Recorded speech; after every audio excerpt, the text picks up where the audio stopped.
Good afternoon. Welcome to the Pickens County Board of County Commissioners work session on Tuesday, September 22nd. First on our agenda is a live music proposal for the 2016 Winter Games, and it seems hard to believe that we're already talking about Winter Games, but I did see some new snow last week. So, Mike Kramer. Okay, thank you. Mike Kramer with Pickens County Playing Staff, and we are here with Vanessa Anthes from ESPN, and we, as you said, Steve, we're talking about the 2016 Winter X Games.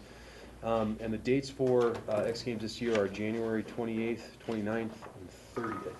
And if you remember last year, we came to the board beforehand, before we did a formal review of their application, and talked about three concerns that we thought were applicable and should be considered by the board. And they were night venue concerts at the venue.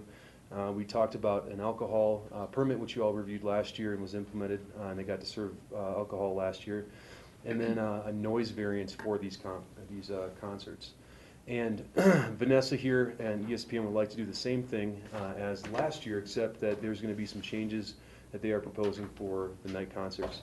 And as you saw in the staff memo on the front page, there's actually 4 concerts now that are proposed, with 3 of them in the later portions of the evening. If I'm getting that correct here.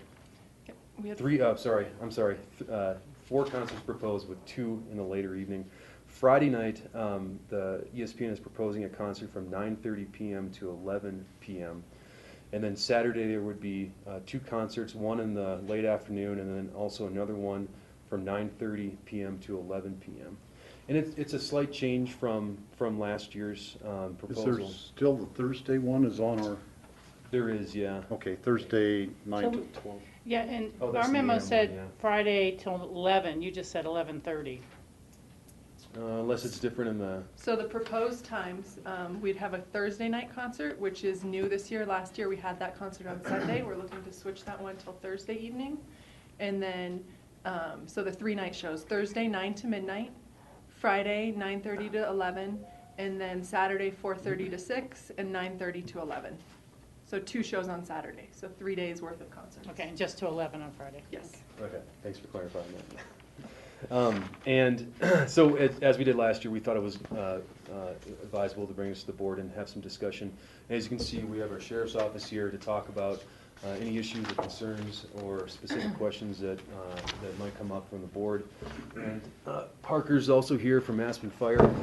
One of the changes that Vanessa just mentioned to me is that last year, and I think this year too, they're proposing around 6,000 people for the concerts where they would hold them at the venue. And Vanessa just said that they're looking to up that a little bit to 7,000, if that's a correct number, for the venue. And there's obviously capacity discussion to be had with that. And Parker from the fire department is here and can hopefully talk about that if we need to ask him specific questions too. Can I just ask, since I'm new to this and old to this at the same time, what were the times last year? I'm just concerned about the Friday night going till midnight. So Thursday night would I be mean the Thursday midnight. night. So that is an increase in the length that we're looking to go this year. Last year, everything ended, was scheduled to end around 11. Okay. So that would be a request that we are looking to have for a little later show, so we could possibly do some type of a double header. Maybe Okay, for since that it's 9 to performance. 12, 9 to midnight. Okay. Yes. Rachel? You know, I looked at this and I tell you, the midnight gave me some heartburn. I have heard from neighbors, you know, not the immediate Buttermilk area that we might consider, but really the sound that travels all the way across to the whole Cemetery Lane neighborhood and out to other areas. And Friday morning's a work morning for most people, you know, and a school day for kids.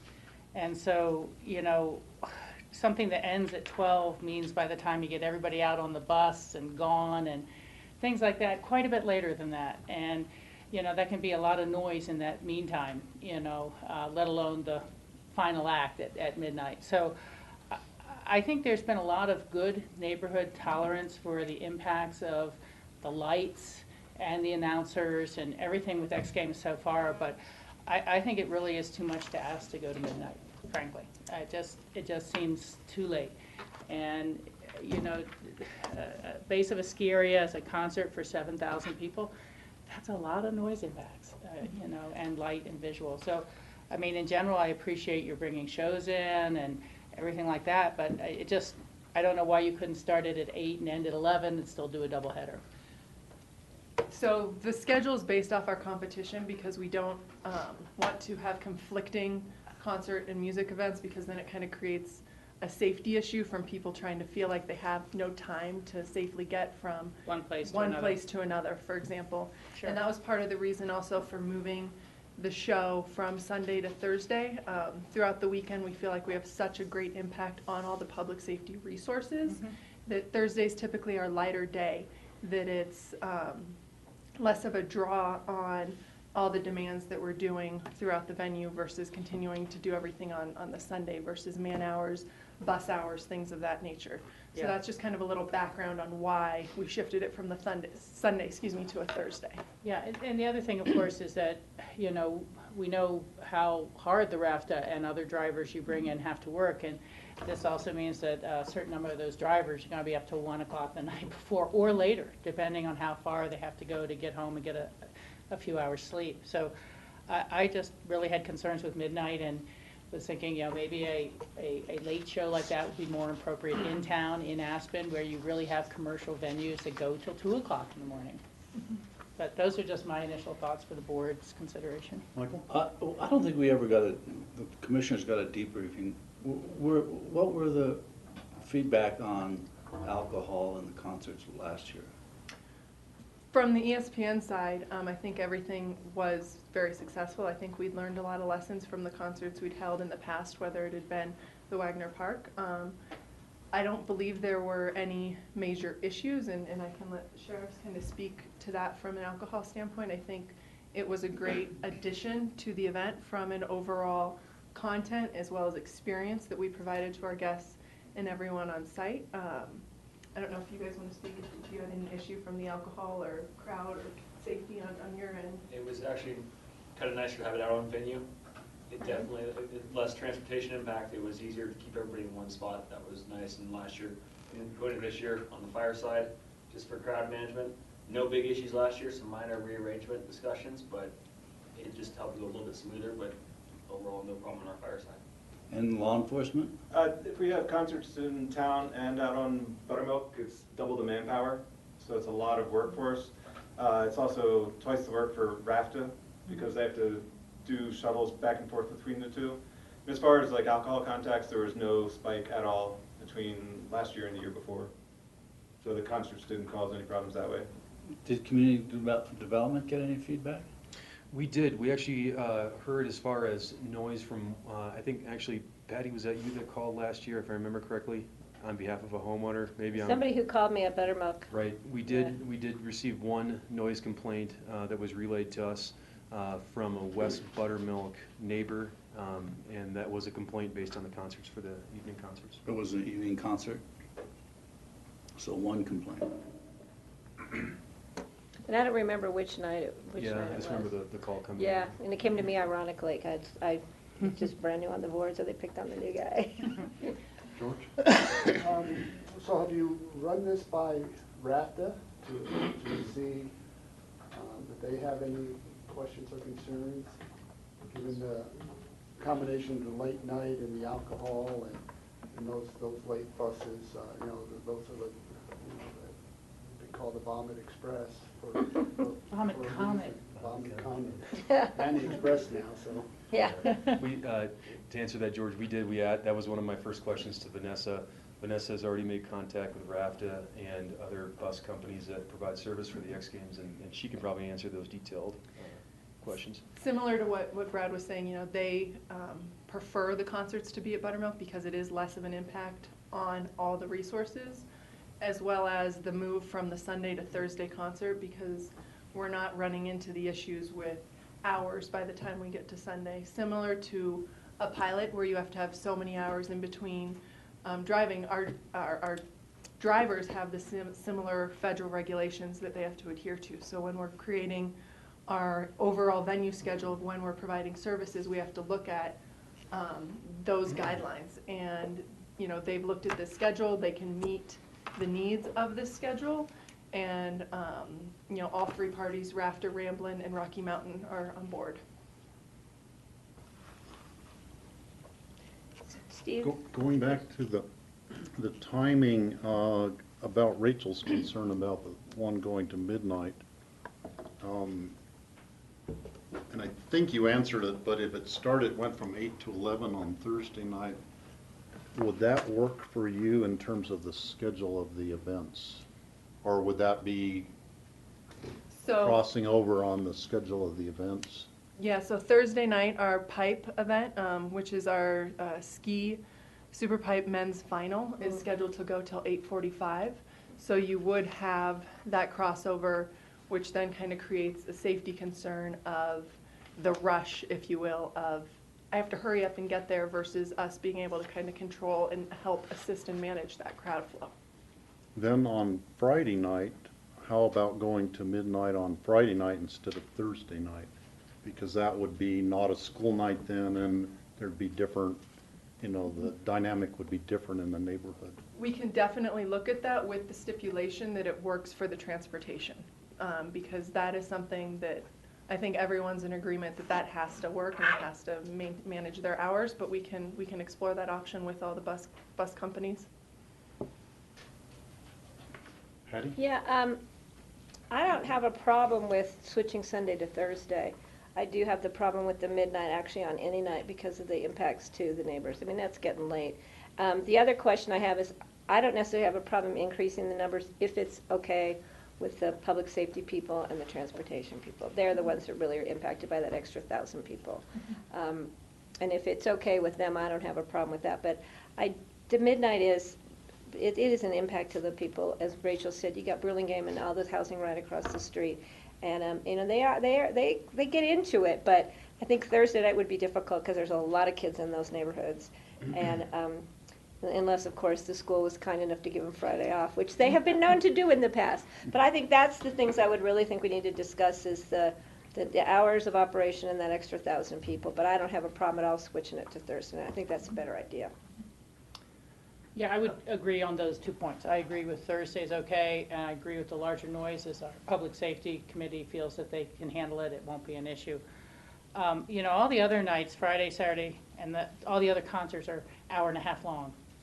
And this is the one that's 3 long. And it just seems the wrong night to do that, or if, you know, I don't know what other board members think, but I could see closing at 11:30 instead of 12. And then you would be, you know, maybe that would be the way to get a little closer to what you want to do. But again, I'm just talking and thinking at the same time.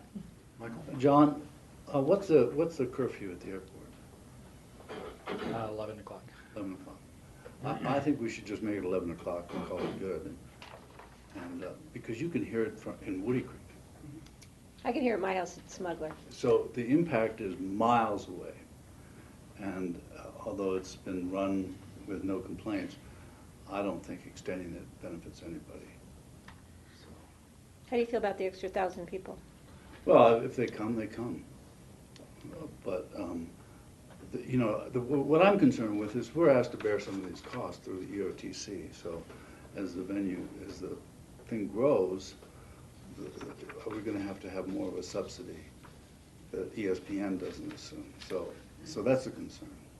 But I think 11 o'clock is, if that's when the curfew is for the airplanes, it makes sense to have the curfew for the rock concerts. They're essentially cheek and jowl there. I spent a lot of time looking at decibels in terms of this, and I learned about the Fletcher-Munson curve, which I had never heard of before. I don't go to concerts because they're way too loud in general. I have to find a place on Fanny Hill if I go where it's not so loud. And I think in general, we're not, I know people like the loud music, but maybe it's because they're already becoming deaf from so much loud music at the concerts. I don't know. But I'm wondering about just cutting down the decibel level. You asked for 80 with the possibility of going up to 100 at the perimeter of it.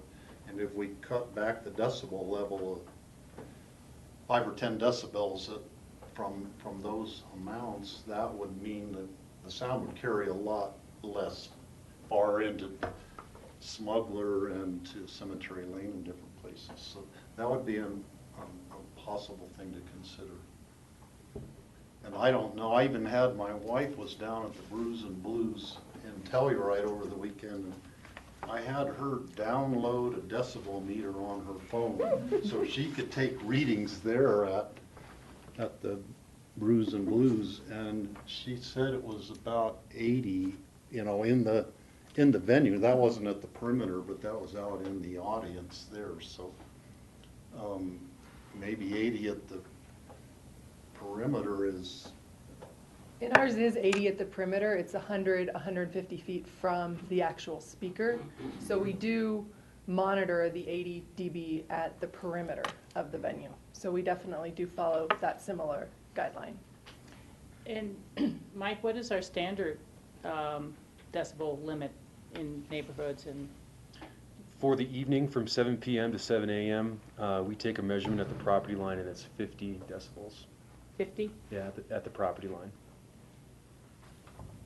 So since 10 decibels is a doubling of the intensity of the noise, from 50 to 60 would be doubling it, from 60 to 70 would be doubling it again, and from 70 to 80 would be doubling it again. That would be 8 times the volume of noise at the perimeter from our allowed, you know, what's in our code right now. So that's why that made me start thinking, well, if we made it 70 instead of 80 at the perimeter during the evening, you know, for the evening concerts, that would be half the volume at the perimeter, and I think that would be more palatable to the neighbors. I find that totally impractical, Steve.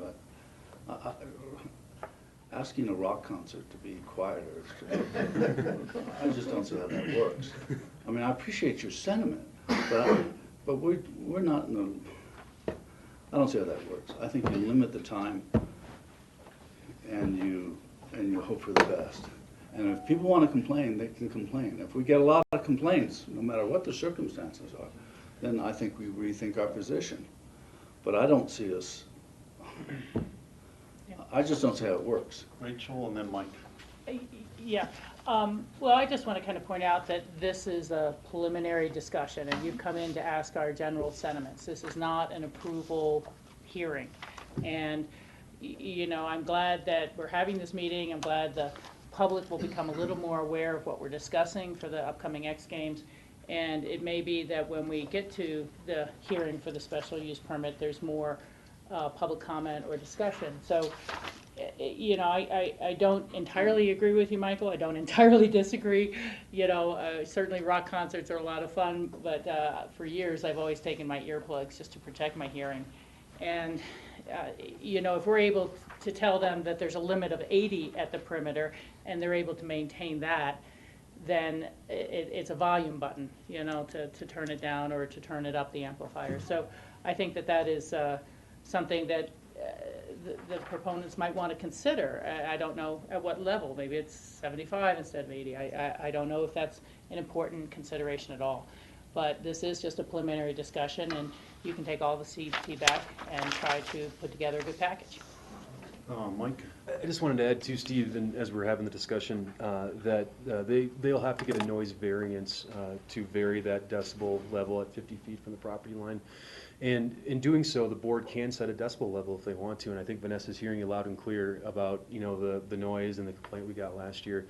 So maybe she could address that in the time frame that we have during our special event permit review, and when the noise variance comes in, and she can think of a proposal that would help satisfy what we're talking about here today, along with manipulating the times and the dates for that late concert too. Does that mean all noise? So the announcers have to be under a certain decibel level?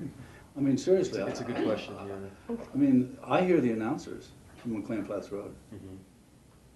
So that's got to be more than, you know, I mean, I think you have to accept that it's a noisy thing. It's just noisy, and if they can fine tune it, fine, but what are they gonna fine tune? Are they gonna fine tune the announcers? Are they gonna fine tune the snowmobiles? Are they gonna fine tune everything at that concert? Or just at the event, or just the concerts? You know, it gets problematical, it seems to me. You either accept it. George? Yeah, I mean, this event just generates a lot of impacts, and some's positive, some's negative. So you've got noise, you've got lighting, you've got traffic, you've got crowds, and so it just goes with the event. But I'm going to support a time frame of everything being done by 11 p.m.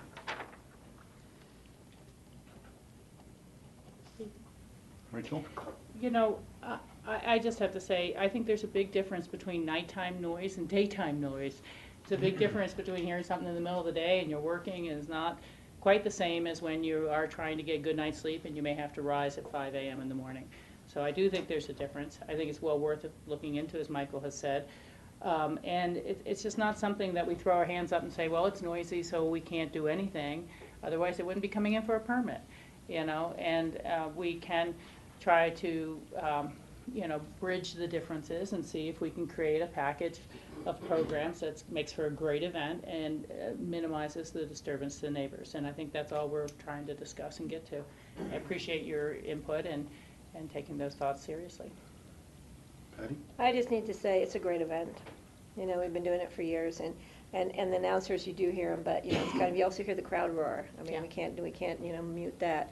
I think it's, you know, and it's just short. It's not like it's week long. I mean, it's amazing how slowly it takes to put it up and how quickly it takes to take it down. I mean, it's amazing, and I think ESPN does a great job. I think the community does a great job. So I think allowing that concert again and going to 11 and increasing the numbers of people, if it's okay with public safety and first responders and transportation, I'm ready to go. Steve, one last comment. And again, I think the snowmobile and the activities all end by a certain time, as you said before, 8:45 or so. So that doesn't go on all night like chainsaws. And you know, I'm very supportive of the event as well. I was on the council when we said, okay, we'll put in the extra money for night lighting to start really hitting the right times on TV and supporting the event. So very happy with it, but I just want to minimize impacts. Question for the law enforcement people. Would you see any difference between, you know, with alcohol being served in terms of when a concert was letting out, or is it going to be the same impact no matter what time it's let out? I think it's going to be pretty much the same impact. You know, just the hour of day is really not that much of a difference. And just if I can mention this increase in size from by 1,000, ESPN actually provides the security for the events, so they would have to increase their security numbers, and we would have pretty much same number of law enforcement officers there. So that's really not an impact. Great, good to know. And on the same note, for size, venue can support a lot more than we actually allow in there. So space-wise, with some minor configuration polishing, the venue itself can hold quite a few people. Thanks, good to know. Joe? And I should add too that the size of the crowd actually shrinks when the concert starts. I mean, it might go from 20,000 people to 6,000 people in an hour. So It's we may amazing. even have less work to do from a public safety point of view. Great. Can hang out and enjoy the music loudly. Yeah, knock on wood on I was not. that. Yeah, yeah. Okay. Okay. So, Excuse me, thank you guys for, you know, your input. We will definitely take it all very seriously and kind of bring it back to the different groups that play a part in this. We are looking to put tickets on sale, hopefully the beginning October 1st. So we'll kind of take these recommendations and make sure we're not doing anything that's going to obviously upset you all when we come back for our full permit in January. But thank you for the support of the event. You know, ESPN loves being a partner with the city and the county and all the agencies, and it's been a great home for us. Okay, very good. We look forward to a safe Good event. to have you back. you know, every year I am amazed at the transformation of Buttermilk from being the beginner ski slope and snowboarder slope, and then having this, really death-defying kind of events going on there that are just amazing. And so and I say that in a good way, that it's what ESPN is bringing to us with the X Games is really changed the image of what buttermilk is. So thank you for that. Thank you. Great. Thanks. Thank you. Thank you, thanks.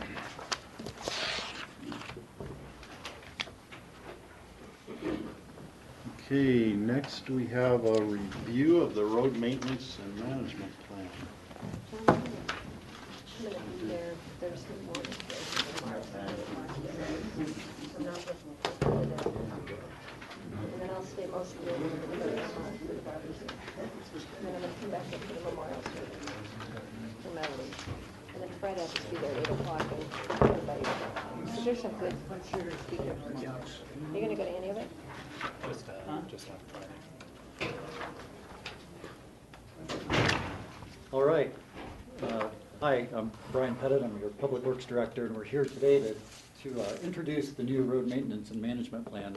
I'm here with a team of people, and I'll just let them introduce themselves. They were all involved to some degree with the drafting of the document. Scott came in about halfway through, or a little bit later. So, I'm GR Fielding. I'm the county engineer. And for my part, what we're looking at is the road management piece, the design standards that are contained within the document, and the permits. Melissa, Public Works. Melissa coordinated the event of redrafting this document. You know, I have to apologize. I had the cover memo, but I did not have It's in a, your box. It was just this morning? There are 2 copies in the box. Can I look at it? box. Oh, So- I didn't Yeah. realize it wasn't in okay. my box. It was my packet for today, so I didn't know there was something extra to grab. And this is the first time you'll see this again later when we adopt the ordinance. I'm Scott Mattias, Road and Bridge Superintendent, and I'll be going over the maintenance side of the ramp. So this document previously was adopted in 2008 as the asset management plan. And that is really the largest transition we had with redrafting it. We went from the asset management plan, which included fleet, facilities, and lands, to just a road maintenance and management plan, primarily because of restructuring within the organization. And also, we think that the roads deserve their own document, and we thought it just got a little bit too messy and watered down by having the other assets involved in the planning. So focusing on the road maintenance and management plan, this talks to about 263 miles of road, 23 bridges. And the purpose really is to set customer expectations so that residents can realize what kind of service level the county road that they live on will be receiving and what they can expect. It also gives employees over time direction and guidance for priorities on those roads as well, so that we have consistency depending as employees come and go through the organization. It outlines our permit requirements for people that want to access our county rights of way for utility installations or similar purposes, and also provides design standards for road construction. The sections we will be going through briefly, and then we'll talk about whatever the board wants to. The first one is the summary and the authority that's given to the county through the state. And then Scott will go over the maintenance and service levels. GR will talk about road design standards and permitting, and then we can answer any questions the board has about the document. So Scott, if you want to go over the service levels, that'd be great. And it's interesting, even today, I mean, it's the document, we found some typos and misspellings, so we'll be making those type of corrections before we get it back to you at the next regular meeting. Great, thanks. From the maintenance side, basically all of the roads in the county are broken down to 4 levels, those levels being high, moderate, low, and limited. And really the service level is more tuned into the attention that we give to those roads, or the length of time that a service is given to some of those roads. And the level is basically ranked on usage, which we get from our traffic counts. So the higher level roads receive a little bit more attention than some of the lower level or limited level roads. Basically the high through low levels pretty much all the same by description here. And what you'll see in terms of the activities we do for maintenance with mowing and snow plowing and ditch maintenance. When you get to the lower level roads and the limited service level roads, they don't receive snow plowing. These roads are more for off-road and Forest Service maintenance, or Forest Service access type roads, so we don't do snow removal on those. And linking the snow removal to the service levels, the higher service level roads receive, on a big snowstorm, more snow plow than lower service level roads. So in a big snowstorm, the high levels being the more levels of traffic flow, those roads get more attention with snow removal. What's an example of that? Brush Creek Road will receive more service than, or you'll see a snowplow more oftentimes on Brush Creek than you would on Snowmass Creek, the upper section where the dirt road is. Can I ask a question? Yeah, Penny. Aren't there emergency issues too that we respond to with more maintenance for snow plowing?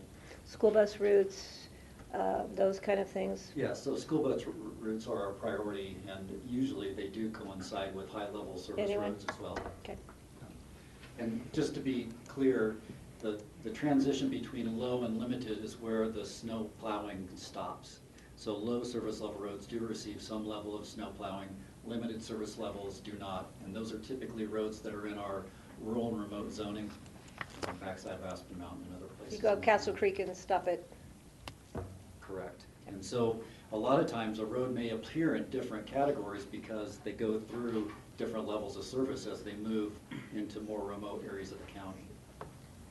George? Yeah, just back on Patty's comment in terms of school bus routes. I just know last winter, there was at least once or twice that Silver's Creek did not get plowed during school day.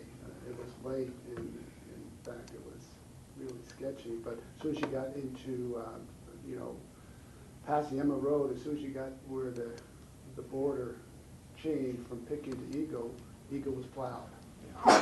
Bless you. And it's a good point, and I may answer this for Scott. And sometimes, employee illnesses or equipment breakdowns will impact our ability to respond in this fashion. So we do our best, but I don't know about that specific example, but it could have been a mechanical failure that didn't allow us to get out there in time, in a timely fashion. And just touch base on the school bus route. I've got a meeting set up to meet with the school district to make sure that our turnaround point, and we think their turnaround point or pickup point, is where they're actually picking up.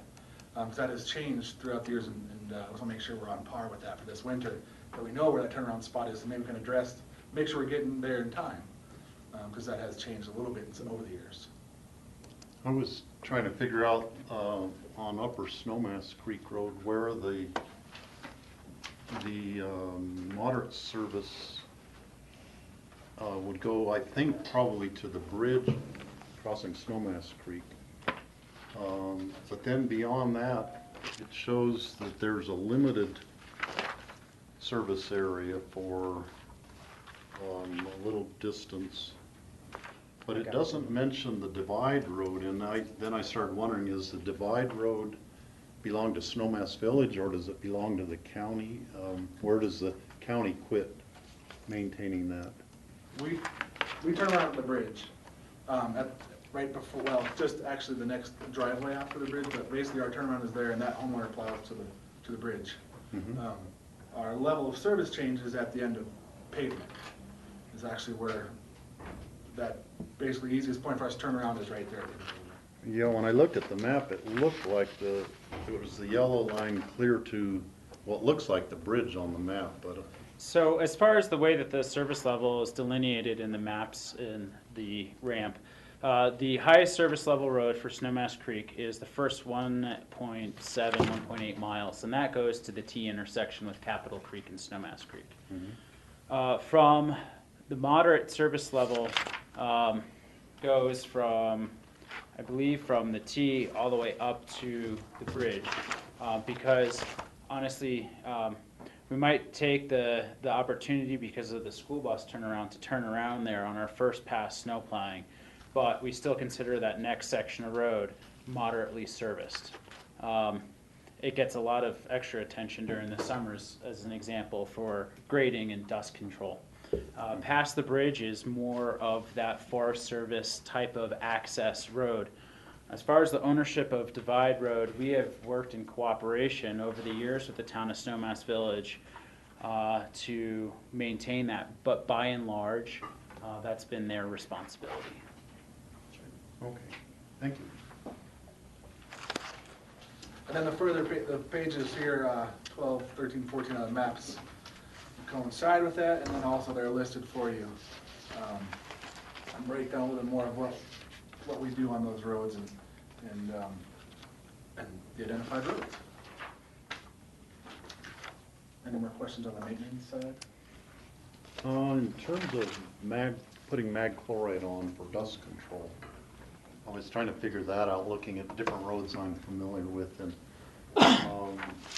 like the Upper Snowmass Creek and Watson Divide both had mag chloride put on them, and they're the moderate service level. Is that right? That's correct. And then the low service, like the dirt part of Capitol Creek Road, would be low service. And if you didn't put mag chloride on there, is that a decision across the board that you, in terms of what you do the dust control on, what you don't put the dust control on? Yeah, and the way this is written, it gives us the ability to do it, but it doesn't designate where dust control happens and where it doesn't happen. Those decisions are made on an annual basis based on desire or changing need of the community. The document just talks about whether we can or can't. And I noticed on the limited one, it prohibits it. Right. The dust control on that. Correct.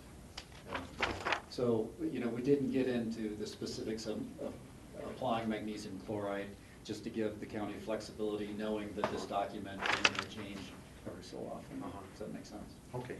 George? On the maintenance, this is always an issue I always bring up every time you guys are in front of us, is West Silvers Creek Road. And it's just a patchwork Band-Aid up there. I know it's because there's some heavy truck traffic going up there for a couple of large homes that are being built and worked on, and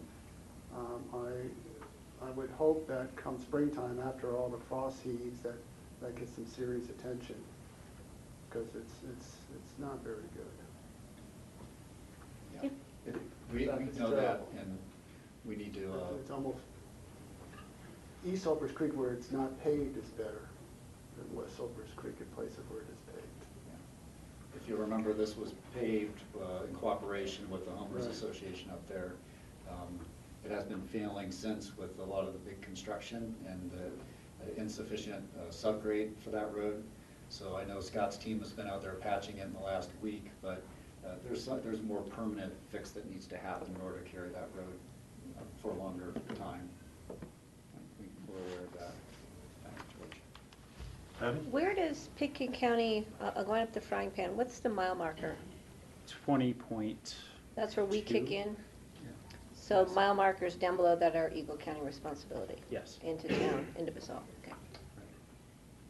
In the summertime, wintertime, we plow the entire thing. Right, we have that mutual agreement, IGA. One last note on that maintenance that we've added, because we have something, a lot more of something now, is sidewalks and pedestrian ways. With the completion of the ABC project last year, we have a lot more delineated sidewalks and pedestrian ways. And all that really, the maintenance portion speaks to is that by and large, Pitkin County is a rural county. We're not necessarily equipped to do a lot of sidewalk and pedestrian way maintenance. And so after our roads are cleared, it's basically that next service level down from the roads that they're adjacent to. So most of these are adjacent on, higher service level roads.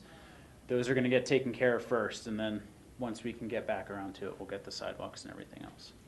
In the city, they have an ordinance that businesses are required to clear the sidewalks, or property owners, in front of their properties. We have nothing like that in the county? Not at this time, no. Okay, I think that's something we really should look at. You're providing the sidewalk for the public's benefit, and people want the traffic to and from their establishment or safe passage if you're walking by residential neighborhoods. And it just really seems like we should mirror the city's practice.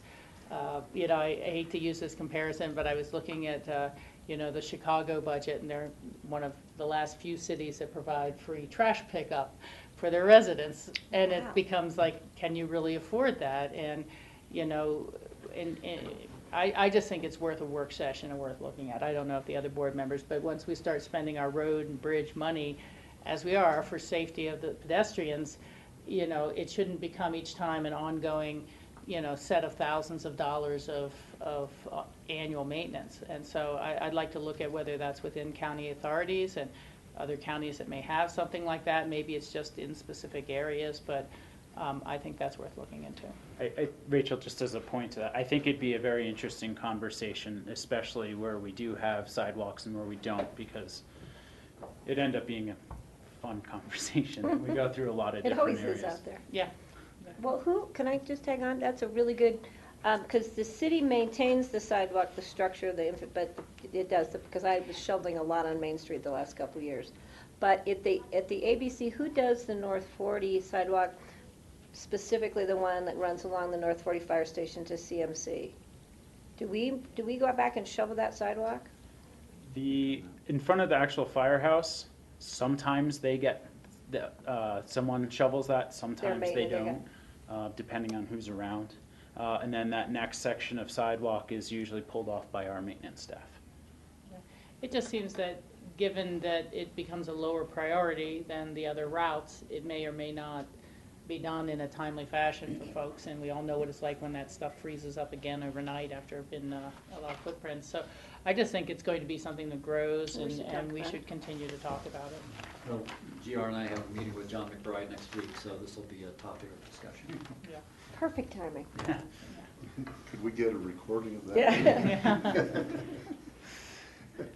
Because I know there might be some issues coming up between the North 40 and CMC when we might have the opportunity to tie in sidewalk maintenance. All right, a few points on road management. In the Road and Bridge Administration and Authority section, which is way up at page 8 in this document, there's been some added language.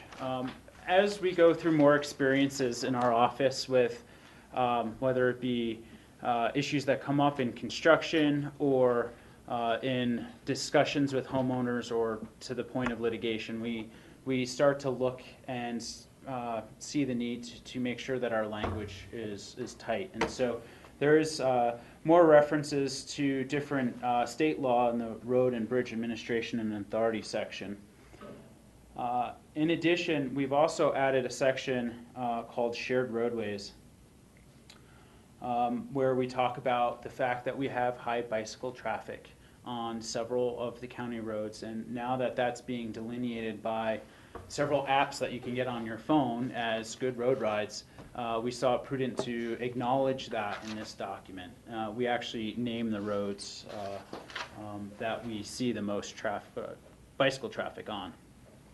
Could you name them out loud for us? Yes. What page is that on? That's page 8 going on to 9 on my copy. Castle Creek Road, Maroon Creek Road, McLean Flats Road, Upper River Road, Lower River Road, Woody Creek Road, Snowmass Creek Road, Capitol Creek Road, and the Frying Pan Road. You know, I had a call from someone who lives up Castle Creek. I've had actually talked to her a couple of times about her concern for bicycle car safety conflicts issues up there, wanting to know, and I don't know if there's any opportunity to look at this down the line, for wider shoulder. She said it's becoming just a matter of when it's going to happen, where we have a car-to-car issue for cars that are allowing the legal parameter around bikes, and bikes not necessarily single filing in some sections when the road gets windy, and people trying to pull around them when people are coming down the other way or going up the other way, and it's getting kind of near miss. Yeah, and we were talking this week about Governor Hickenlooper's budget that he set forth for bicycle travel, and we're trying to decide if that $100 million is going to be made available for creating bikeways along roadsides. It'd be a great opportunity for us because, you know, we're not going to put people on the bike path along there, and you know, so many bike riders don't use the bike paths when they're available. They prefer to ride on the road for training experience or whatever. And that one, you know, we haven't had an issue, again, knock on wood, but, you know, I don't want to, it's one of those cases, do we wait till we have the issue before we address it? Well, this is also, Castle Creek Road in particular is by far our most traveled by bicycle route. You know, we've looked at it a little bit higher level into what it would take to add a shoulder, and it's fairly significant. Right. It's a significant cost, and right now we're funded to keep up with our asphalt maintenance and keep the conditions of our road at, you know, at an acceptable, you know, level. Doing things like these capital improvements are costly, and it's, you know, it's that policy level decision that we would have to make it, or try to find those funds to do something like that. Michael?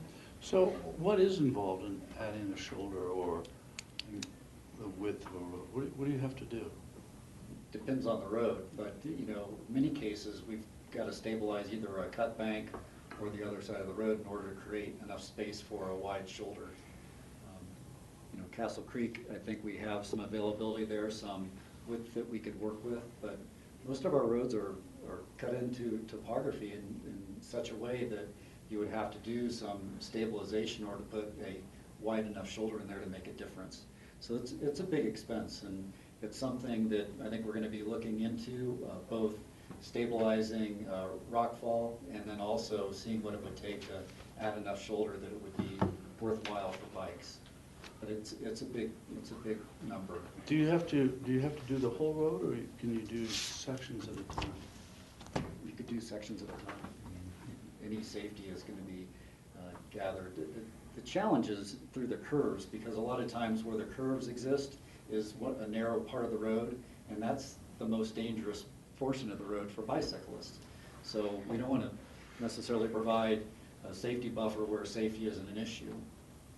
So each road would need to be analyzed individually for how we could make it safer for bicycles. Do we have the ability to do that? Do we have the ability to run an analysis of where would I mean, it seems to me that's where you would use Governor Hickenlooper's $100 million, is to do an analysis of where the opportunities are for bike safety projects.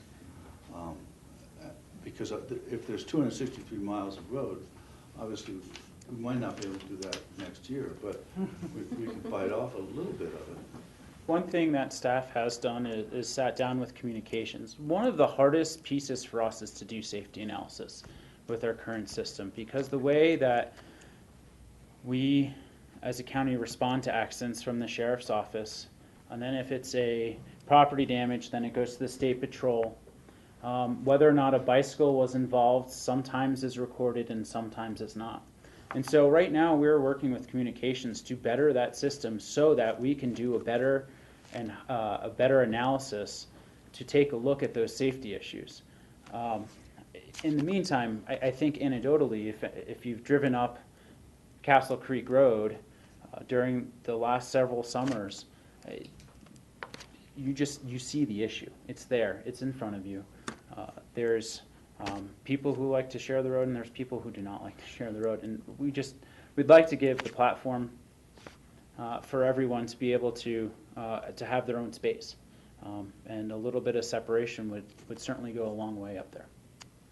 So there is the biking community too, aside from sort of safety feedback of past incidents. There's the biking community who can tell you where they feel the most unsafe or where they feel the most improvements could enhance everybody's experience, and it's something that I think we should start to integrate into our road plans. I mean, if we can already sort of, and it's essentially anecdotally, right? When you add those roads, you haven't done a count on bicycles. You just know that Castle Creek, Maroon Creek, McLean Flats Road are populated with bicycles. So you can talk to the community itself and say, what would make you feel safer bicycling, aside from eliminating cars on the road? And this Castle Creek is, I mean, it's very timely. Right now, we're working with the community development staff and their update of the master plan.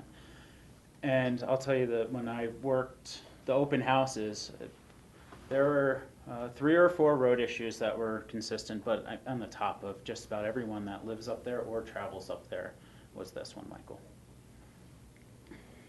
Rachel? Yeah, Michael, I think that's a great idea to kind of work with the bike community so we don't have to hire experts. And, you know, I know there's a lot of different systems and people out there who will sell you safety programs and look for that. But I think just reaching into our community knowledge is the best way. You know, I can't help but mention that we did have a mill levy question to the public as to whether they would like to give us more money to do more shoulders and make it safe for bikers and all sorts of improvements, and they turned that down. And so to stretch the existing dollars into more of that is going to be difficult. I don't want anyone to think that it's just suddenly, you know, we've got the money for it, because we don't. But I do agree with trying to look at an incremental safety improvement program. When Governor Hickenlooper spoke at the Club 20 Economic Development meeting in August, he didn't mention the $100 million, but that he saw this as a huge economic development driver for rural communities across the Western Slope. And so it's hard to say where the money will land or what will be the criteria for it, but it may or may not be as available for a very successful resort community as for other communities on the Western Slope that are still kind of struggling to replace the failing coal mining industry or other elements. So we'll just have to see where that's available. And there's also, you know, quite frankly, tremendous amount of pushback I've heard from people already. Well, don't try to take that out of CDOT's budget, and don't try and take it out of this budget. So I'm not sure where or how he's going to get that through, and to what resources it's going to come from as a pot in the state's budget. But certainly I want to apply for any grant that may help us improve our roads. Now, in looking at this, we also have to keep in mind it's not just the initial cost, it's the maintenance will go up for those stretches of road where we've widened shoulders. So that needs to be kept in mind. You know, Northwest COG does their annual DOLA grants. This year they did a group grant to look at a specific health issue for seniors. But next year they're actually looking at taking those grants and not nickel and diming them, but doing a larger pot grant for a regional look at things. So that might be something we can keep in mind for next year's DOLA grant through Northwest COG, is trying to work with our multiple jurisdictions, city, county, and see if we can't look at some kind of safety analysis for issues such as this, and using that DOLA grant might be something we can throw in the, see what we get. Great, thank you. Okay, switch gears a little bit. A few more of the updates. One was to table 1.13, which is the Pekin County bridges. This is on page 28. This was just updated to show the bridges that we consider as our assets right now that we are maintaining.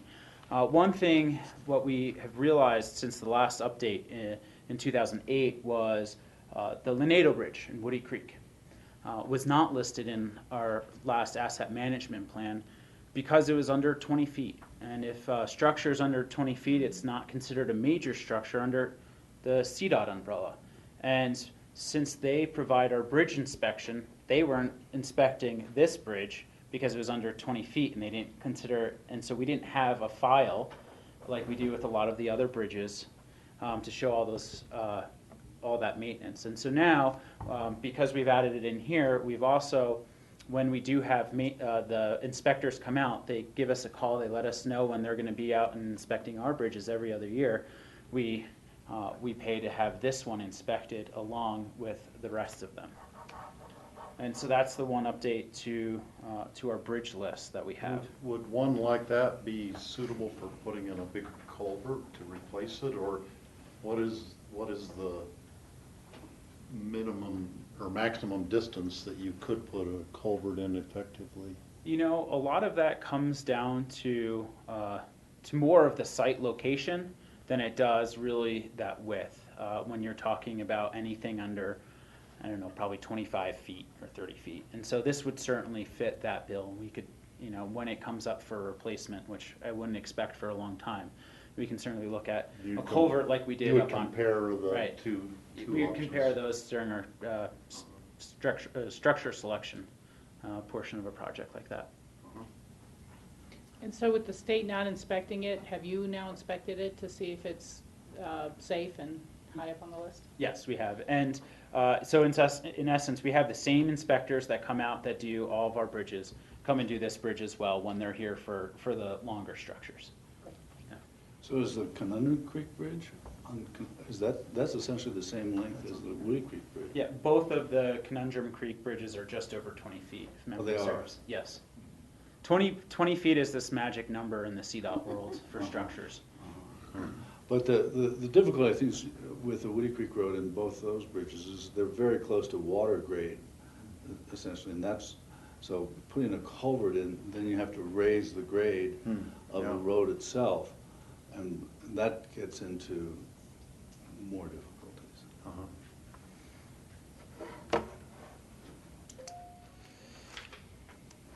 The next thing that we have updated, and I have to apologize because I totally forgot a number of my materials. I had a little bit of a prop prepared. It's actually in the back of my vehicle outside right now. But I brought a couple of the manuals that I reference in the road design standards. And what happens with road design standards, you either bite them off in whole or you reference the guiding documents from federal and state authorities. And I could have brought about half of them in and filled up this table that are referenced in here. And all the only changes that are really made to the road design standards are just updating the version or adding other reference manuals that have come out since the 2008. The good news is by and large, we're not building new roads. We don't have a lot of the issues that we would look at in here.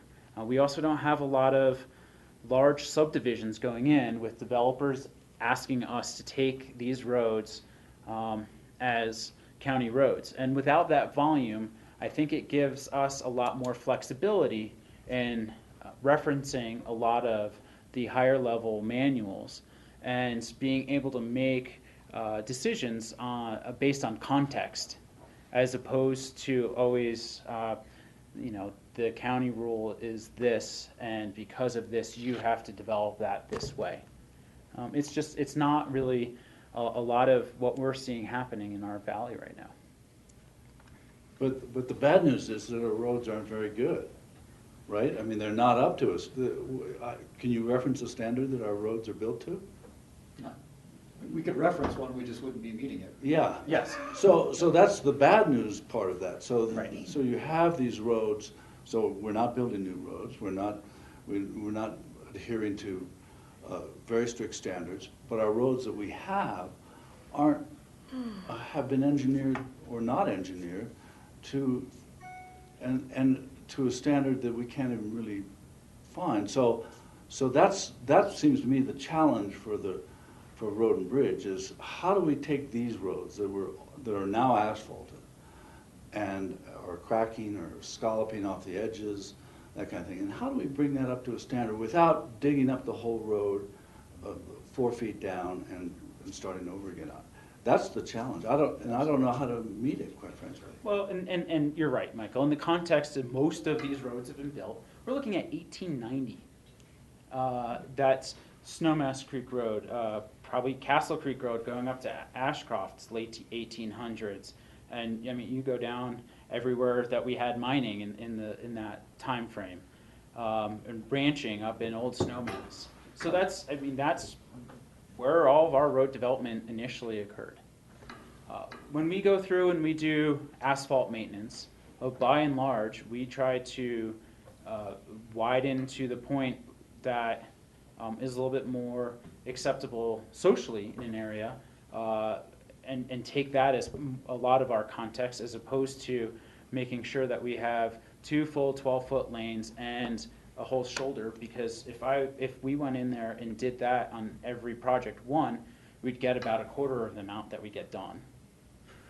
And 2, we would probably have a lot more complaints over the changing character of some of these communities as well. We we got several comments on Snowmass Creek Road and Capitol Creek Road this last summer, where we reestablished the shoulder in several areas on Capitol Creek Road where the chip seal had literally disintegrated over the years. And we've got probably 80% of our comments back where people are very appreciative, where they have that driving platform again. And then we have a smaller percentage where people think that we're going out and trying to grab as much space as we can. And we're in the business of building roads, so of course we want it the biggest and best. And we explained to those folks that if we did it by the manual, we would have probably been 20% wider than we are now. George? Is there any solution for Lincoln Creek Road, or is that just kind of a lost What do you, child? from what standpoint, solution for what? Well, I mean, it's hard enough it's almost unwalkable in places versus, and in case if you had to have a sheriff's department had to go up there for some reason, up to Grizzly or whatever, who knows how they would ever get up there. We did perform some maintenance this year. This year we spent 3 weeks hauling 5-inch minus out. And so we went out to mile marker 6 just this summer and did truckload after truckload after truckload and brought in material, imported it. There's not a lot of material out there. In the past we've done what we could, but it was getting to the point we needed to add some. So this just, I think we finished 2 weeks ago. We were hauling out there continually. So hopefully there's an improvement out there. Mainly addressing drainage. Drainage was the main problem we had out there. We had 2 or 3 crushed culverts out there that weren't flowing water. It was flowing water, but not through the culvert anymore. It was going down the road. So we addressed those, replaced 3 culverts, then hauled material in. And so a lot of those rockier sections where those really kind of big rocks sticking out, and we tried to fill in and cover the best we could there because we can't remove a lot of that rock up on that road. It can't be removed. So yeah, we did address it this summer. One of the hardest things with these roads, like Lincoln Creek, Express Creek, Pearl Pass, is we have time periods where we go every 3 to 5 years and do maintenance, and then it might be 15 years before major maintenance is done. And unfortunately, over longer periods of time, different groups of people have much different expectations of what those very rural roads look like. The people in the Jeep clubs that I talk to want to have signs on Pearl Pass that says unless you have a certain size tire, you probably don't want to go past this point, because they like the bigger, chunkier rocks left in the road, and they like a nice, challenging driving experience when they go over Pearl Pass. But on something like Lincoln Creek Road, every once in a while you get a phone call from someone who's trying to make it all the way out to Ruby in a Honda Civic, and you realize that might not be the most appropriate vehicle to get back there. And so those are the kind of the 2 extremes that we try to balance with a lot of those roads. And it makes our job pretty challenging, but it also makes it really interesting, and it gets us out to some of the more beautiful parts of the county. Rachel? Thanks.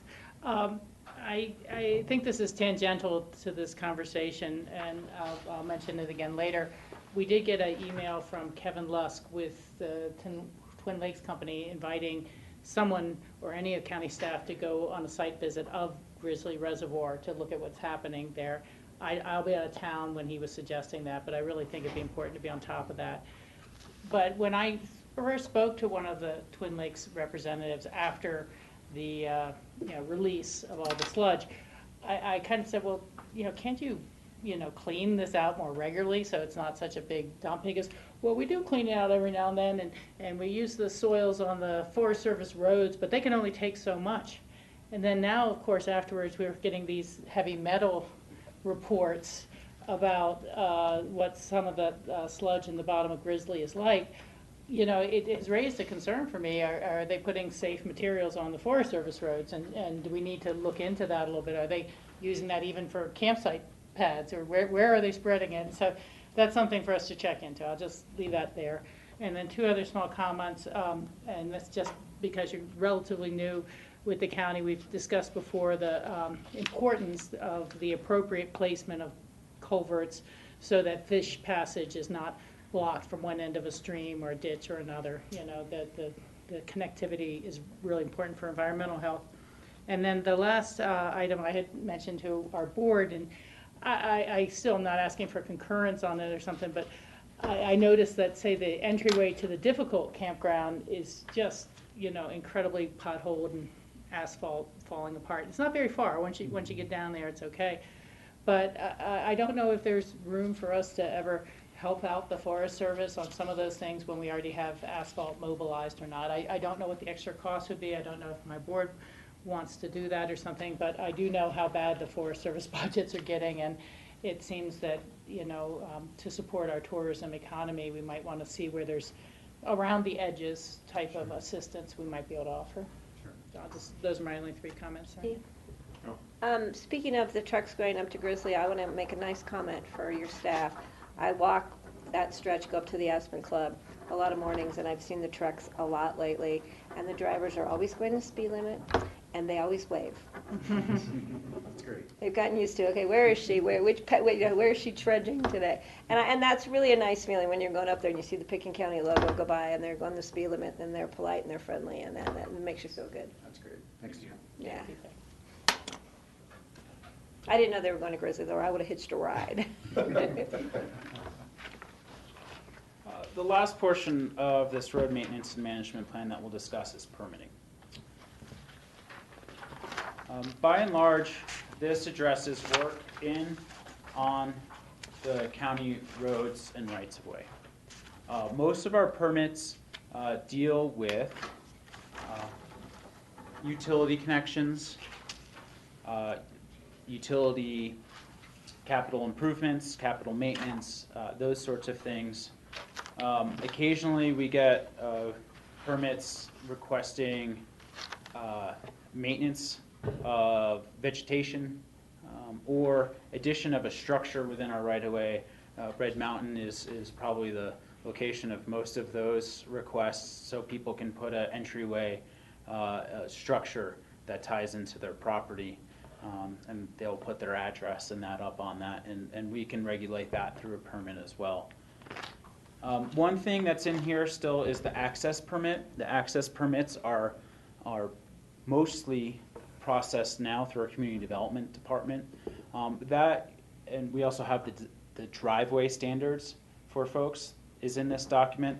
I would assume, based on some of my work with community development in the last couple of years, that soon when they come back for some updates to the land use code, that might get removed from this document and put into the land use code, because it is 95% of that happens on private property, and so that would probably be there'd probably be more synergies there. And since most of that is dealt with under our community development branch, there's probably it'd probably better live in that document. The only real change, we updated a few small tweaks to the permits themselves based on the things that we continually ask for when people submit permits with their site plans and their traffic control plans and those sorts of things. We made some small tweaks to that, but the only major difference is the permit fees. Our permit fees for right-of-way work permits and revocable right-of-way permits will go from $540 up to $650. What we're seeing is more and more of these permits take up more time. With the additional staff in Public Works, the other thing that we can do now is be more active and involved with these cuts to our roads. Most of the times we take in the plans, we do a review of the plans, we get give them a work window of about a week or 2 weeks, depending on the type of work they were doing, and then towards the end of that work window, we'd go out to try to check on that work, and sometimes they'd already have the whole road buttoned up. Now, with our project engineer coming on board, our public works technician, Bert, is able to get out into the field more and work with the people that are doing the road cuts. And hopefully, as this progresses over time, we'll see increased workmanship from that. And we get a lot more information, and we can keep the public more informed this way as well, giving them better updates and more accurate updates as when work is happening. the best example of that is this enormous gas line project that's been going through Woody Creek. That has been a project where we've been involved, we've been called out a couple times to go take a look at issues, which is nice. They have our road open. There's not all the time that I get to look in a hole on one of our roads, and I'm not the one that's responsible for trying to Fix it. yeah, I'm not the one immediately responsible for fixing it, but I can at least direct the work. And so we've been tasked with giving a higher level of service, and I think already in the last month or two we've been doing that. Can I ask a question on that? It's probably not within your purview, but I thought when the gas company was going to be doing that work along Woody Creek and on the Rio Grande Trail, that was going to be done by early summer, and it's still, as of last week, it's still closed sections going through Woody Creek. What happened with that project? I think that they may have underestimated the number of boulders that you experience when you excavate through this valley. One of the conversations that we have with a lot of the contractors that come in for these types of permits is, how much digging have you done in the Upper Roaring Fork Valley? What projects have you done?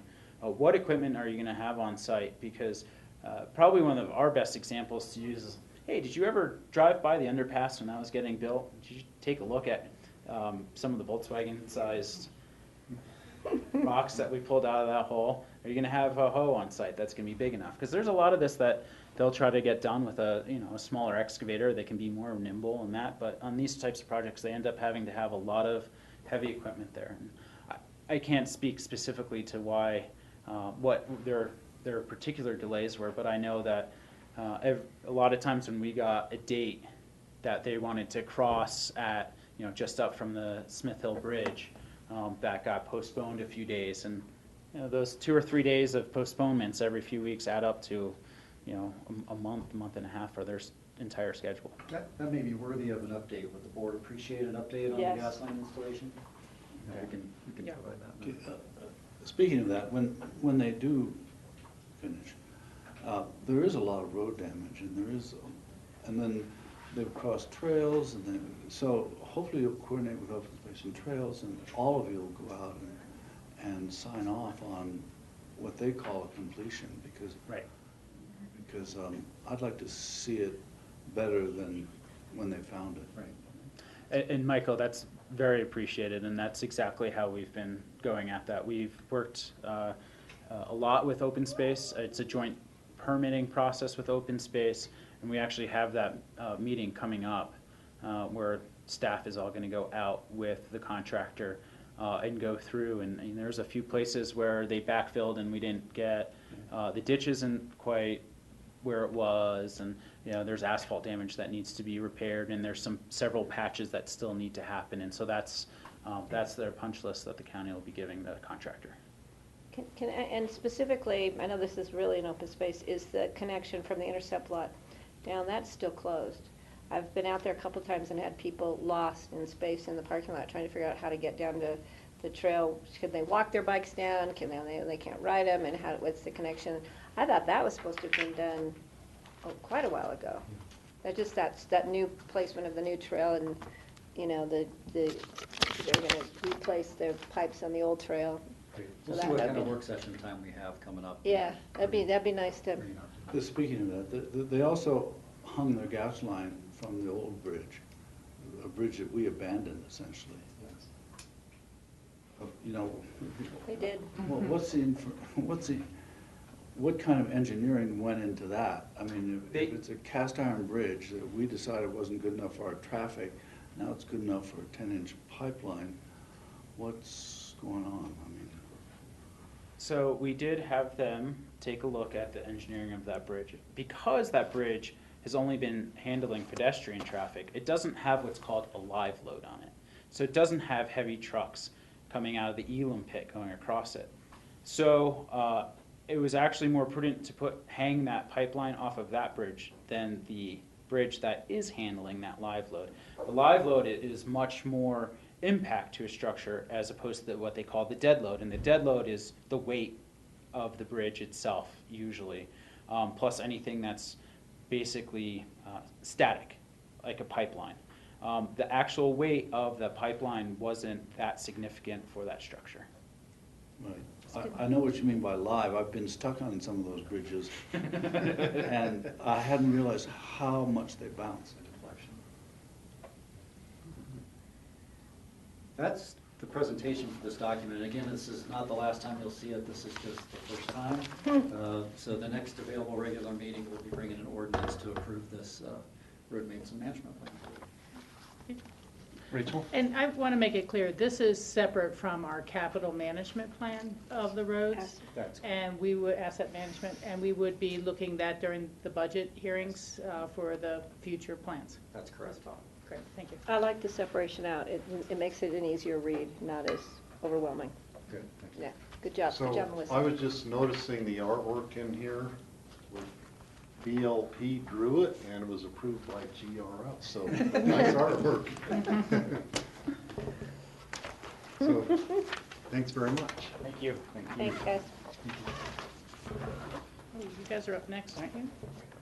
At least you Oh, yeah, no, you're not going anywhere? The Owl Creek?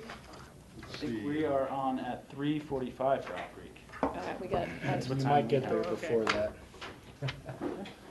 keep an eye on Yeah, I it. was wondering if you were ready to do that now or. No, you'll because come I'm waiting back and- for Chris, our new project engineer, to come in. This was his first project from conception to get involved with, so, Great.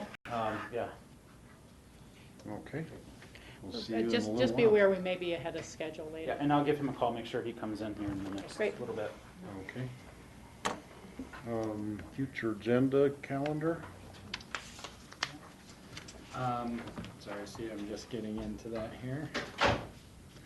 So October 16th, I just wanted to note for the board that, and I guess it did show up on the electronic copy, but we're looking at doing the ribbon cutting for the Elk Park and Redstone at 2 p.m. That allows us to coordinate with the board meeting That's for a the Friday? scenic byway. Yeah, I believe that's a Friday. It's a Friday. Yes, it is. At 2:30? 2 o'clock. And then we're meeting with the Scenic Byway Board? No, Oh, no, no. that's following They're the gonna- scenic byway board. That way, they They'll be gave here. money towards the project, so it allows them to, whoever wants to stay, to easily attend the Perfect. ribbon cutting also. So we'll look at carpooling or something if anybody wants to before that. Yeah, Okay. yeah.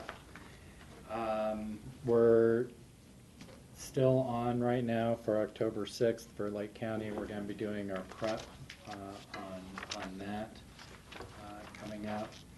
And then you'll start to see through October and November, some of our agendas are starting to fill up already. So we're gonna hit a busy point as we go into our budget season.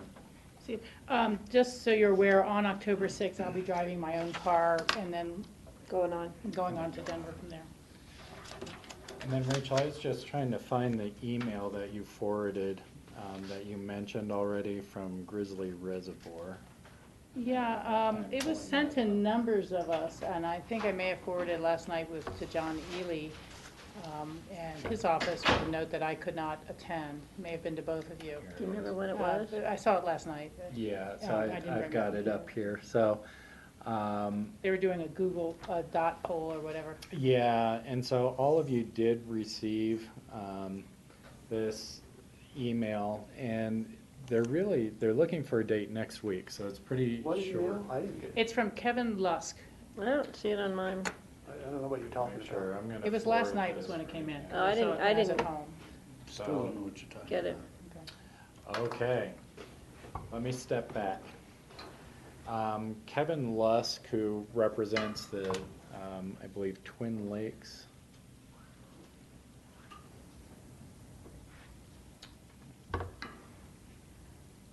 See what he is. Kevin Lusk is the president of the Twin Lakes Reservoir and Canal Company. Has invited a number of folks from the community who have expressed concern about the release from Grizzly Reservoir. A couple weeks ago, that did load the Roaring Fork River with sediment, some of it with heavy metals. He is trying to set up a time for those who are interested next week to come up and do a tour of Grizzly Reservoir and talk about how we can establish better communications. I think one of our complaints was, I know the way I found out about it as a county manager, is Patty came in and said, why is the river looking so good today? Which is probably not the best way for us to be communicating. And your response was, these what do you types of mean the river events. doesn't? Yeah, and I of course hadn't seen it. And so I think what he's looking for is to get a number of folks up there to see the site, see what they're dealing with, and then develop a communication strategy with the valley.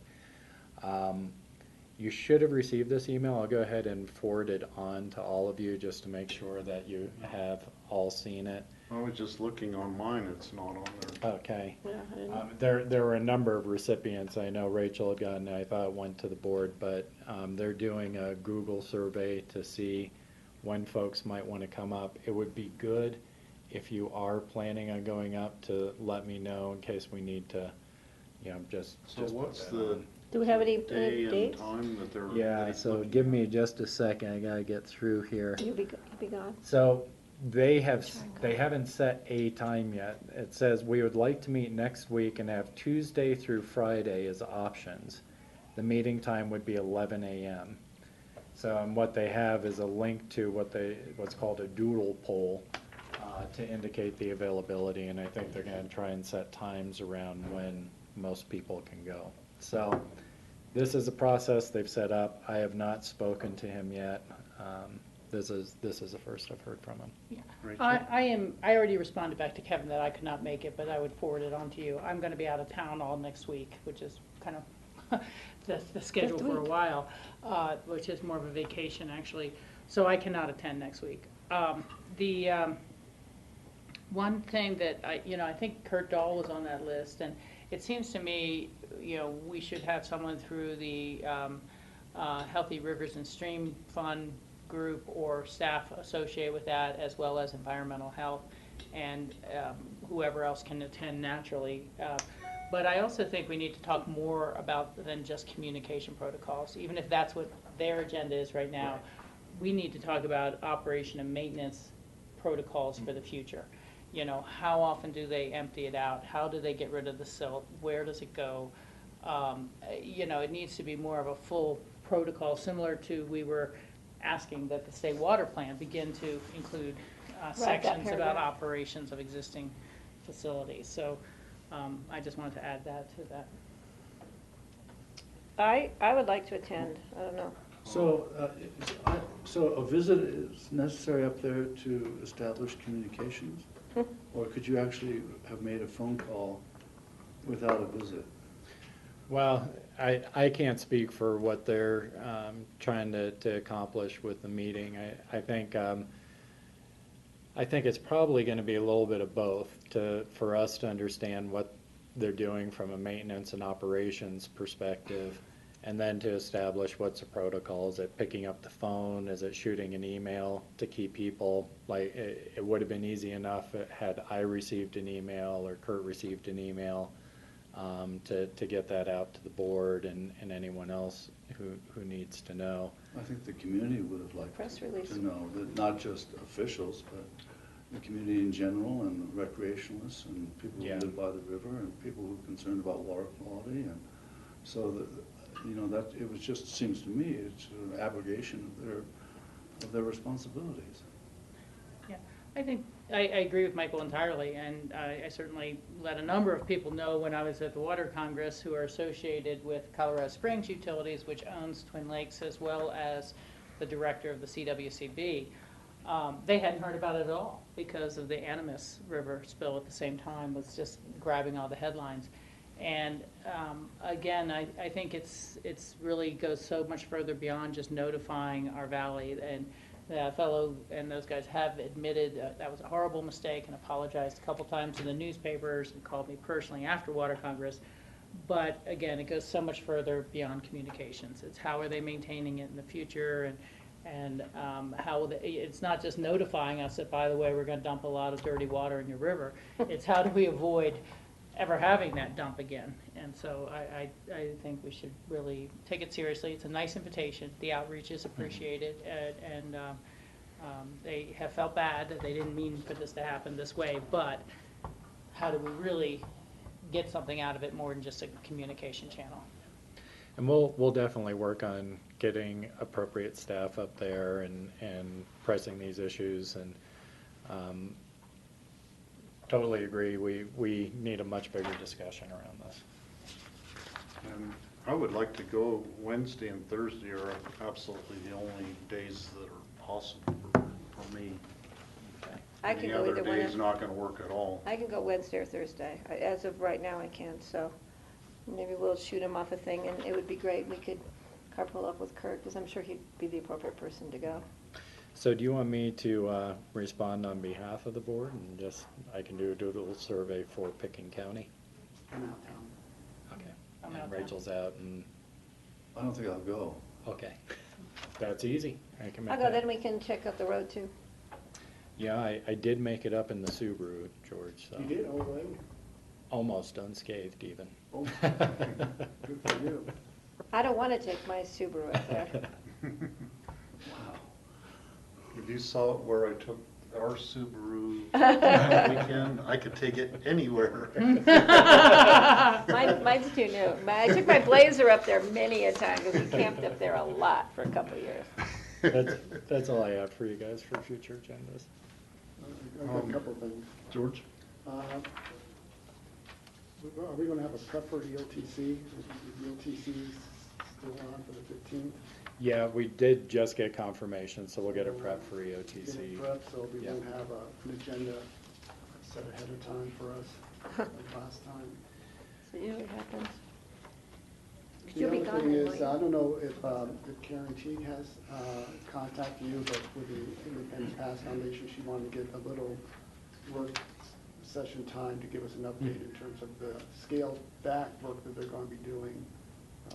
And I do owe her a call, and she had left me a message that she's looking for, either some discussion time or such with you guys. Yeah, just a quick update, so I probably wouldn't. Is she the new executive? Yeah, of the Independence Pass Foundation. I was curious about the schedule for November 3rd, 4th, and 5th. Of what, November? Which of November? yeah. Oh, okay, yeah. So on the 3rd, we have a question mark about canceling Because it's Veterans Day? because of the election. Election. If we did cancel it, then that would be why we'd be meeting on. Yeah, I'm sorry, I did have these notes. So it has, the board has every year, at least since I've been here, asked to cancel meetings that are scheduled on election day, and we've typically moved those, because that's typically a busy time of the year, to another day during the week. And so we're proposing moving the work session, sorry, I'm To on the wrong 5th? page here, from that Tuesday of that week to the Thursday of that week. At the Gant? And that would be at the Gant, yeah. I don't have a problem either way. Yeah, I think it's important. We've just something we've done for quite a long time before I got on the board. We will have a county broadband question on it.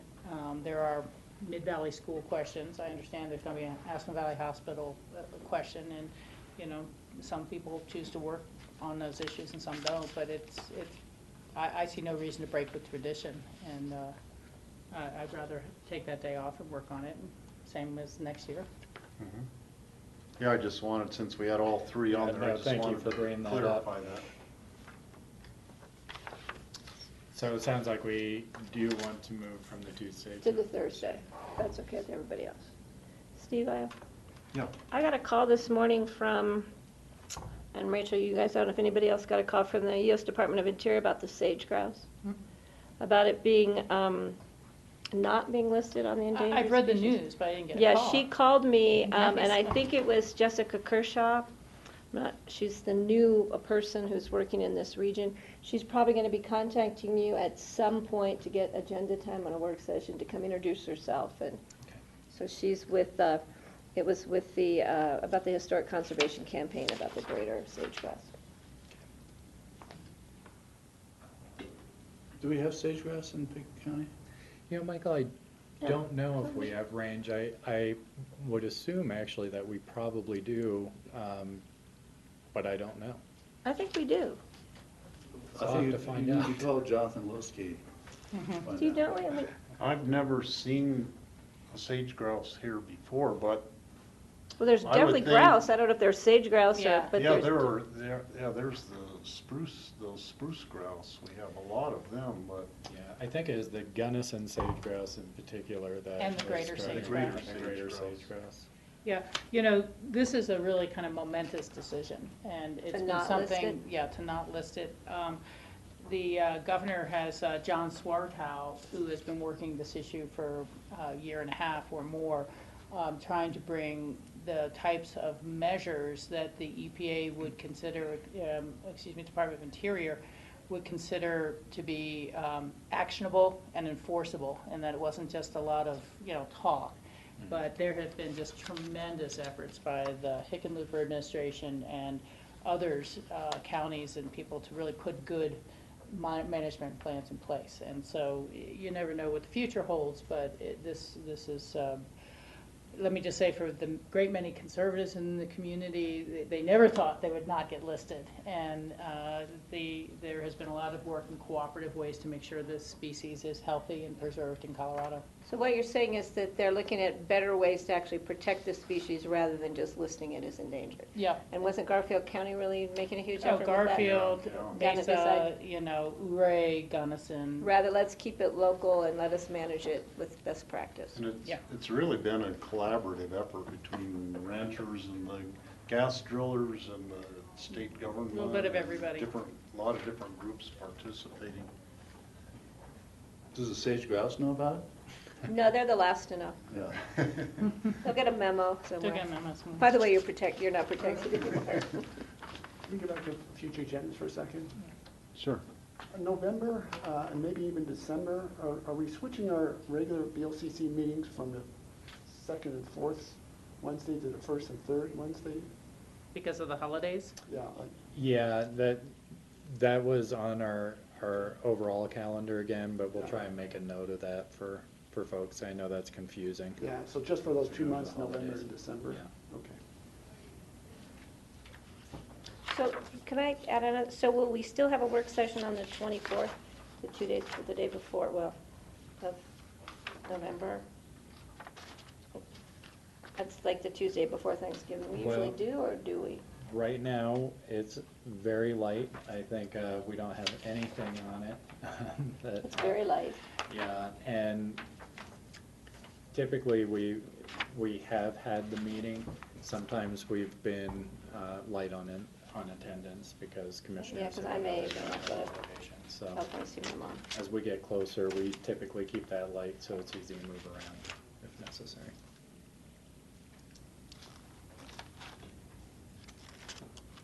Okay, moving on to prep for the joint meeting with Lake County.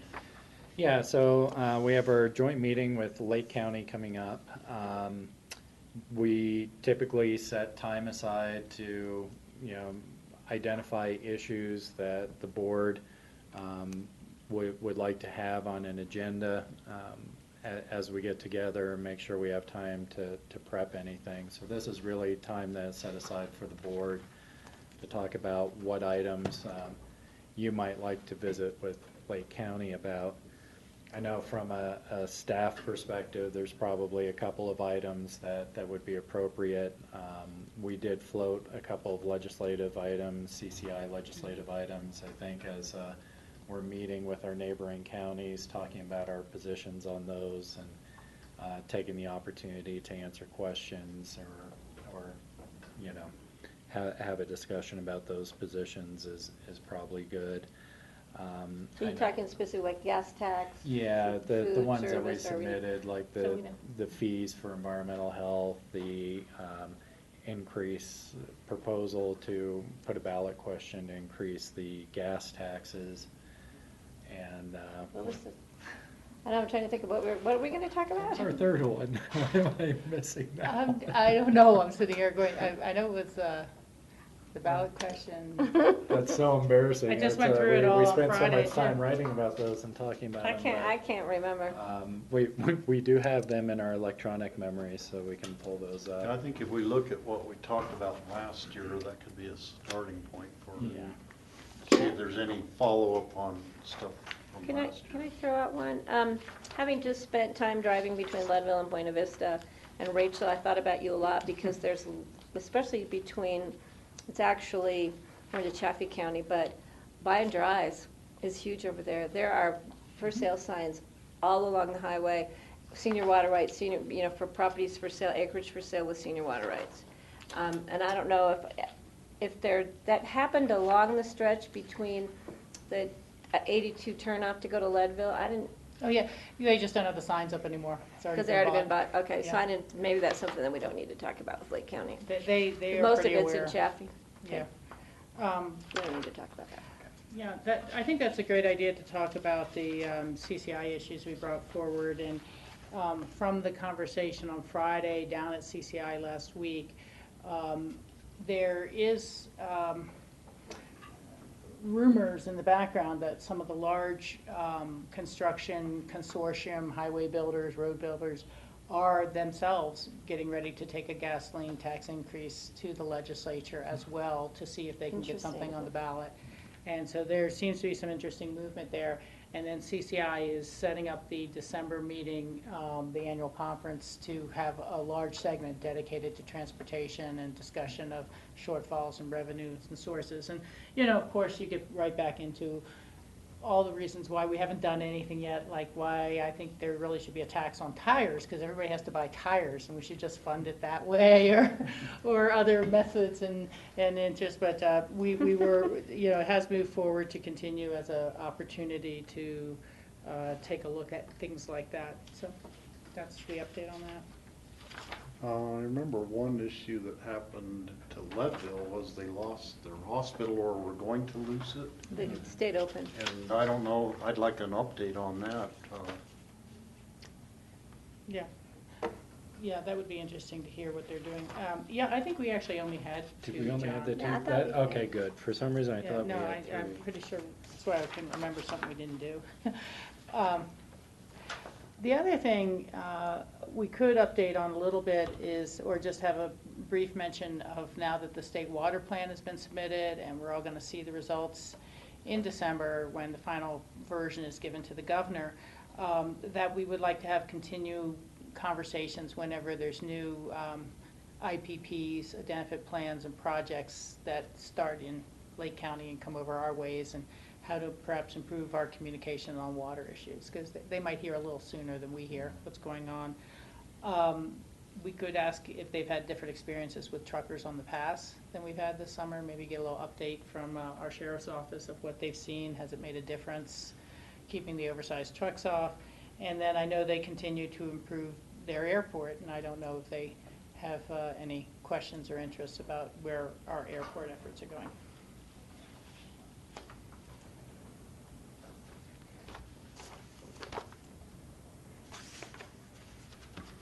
Any other items from the board as far as joint agenda topic? So we're planning to come back here and do some final business here when we come back? Yeah. Okay. Yeah, it'd be interesting to hear their kind of economic report, if they are interested. They seem to be a lot of new buildings getting refurbished over there in I Leadville. noticed that too. And the mine opening, and just kind of, how's our neighbor doing? Yep. And then whatever issues they have, of course. One thing I would be curious about is, they have a bit of a bus system, I think, from Leadville over to Vail to take workers, but I think there's also a tie-in to picking up seniors and veterans and getting them to medical appointments over that direction.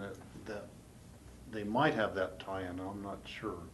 And I would just be curious about their transportation system that they have to get people back and forth there. Yeah, that would be interesting, actually. I think it actually goes all the way through Bueno and Salida. I don't think it's just Leadville and back, but I could be wrong, or maybe that's only in the winter, and they need more employees.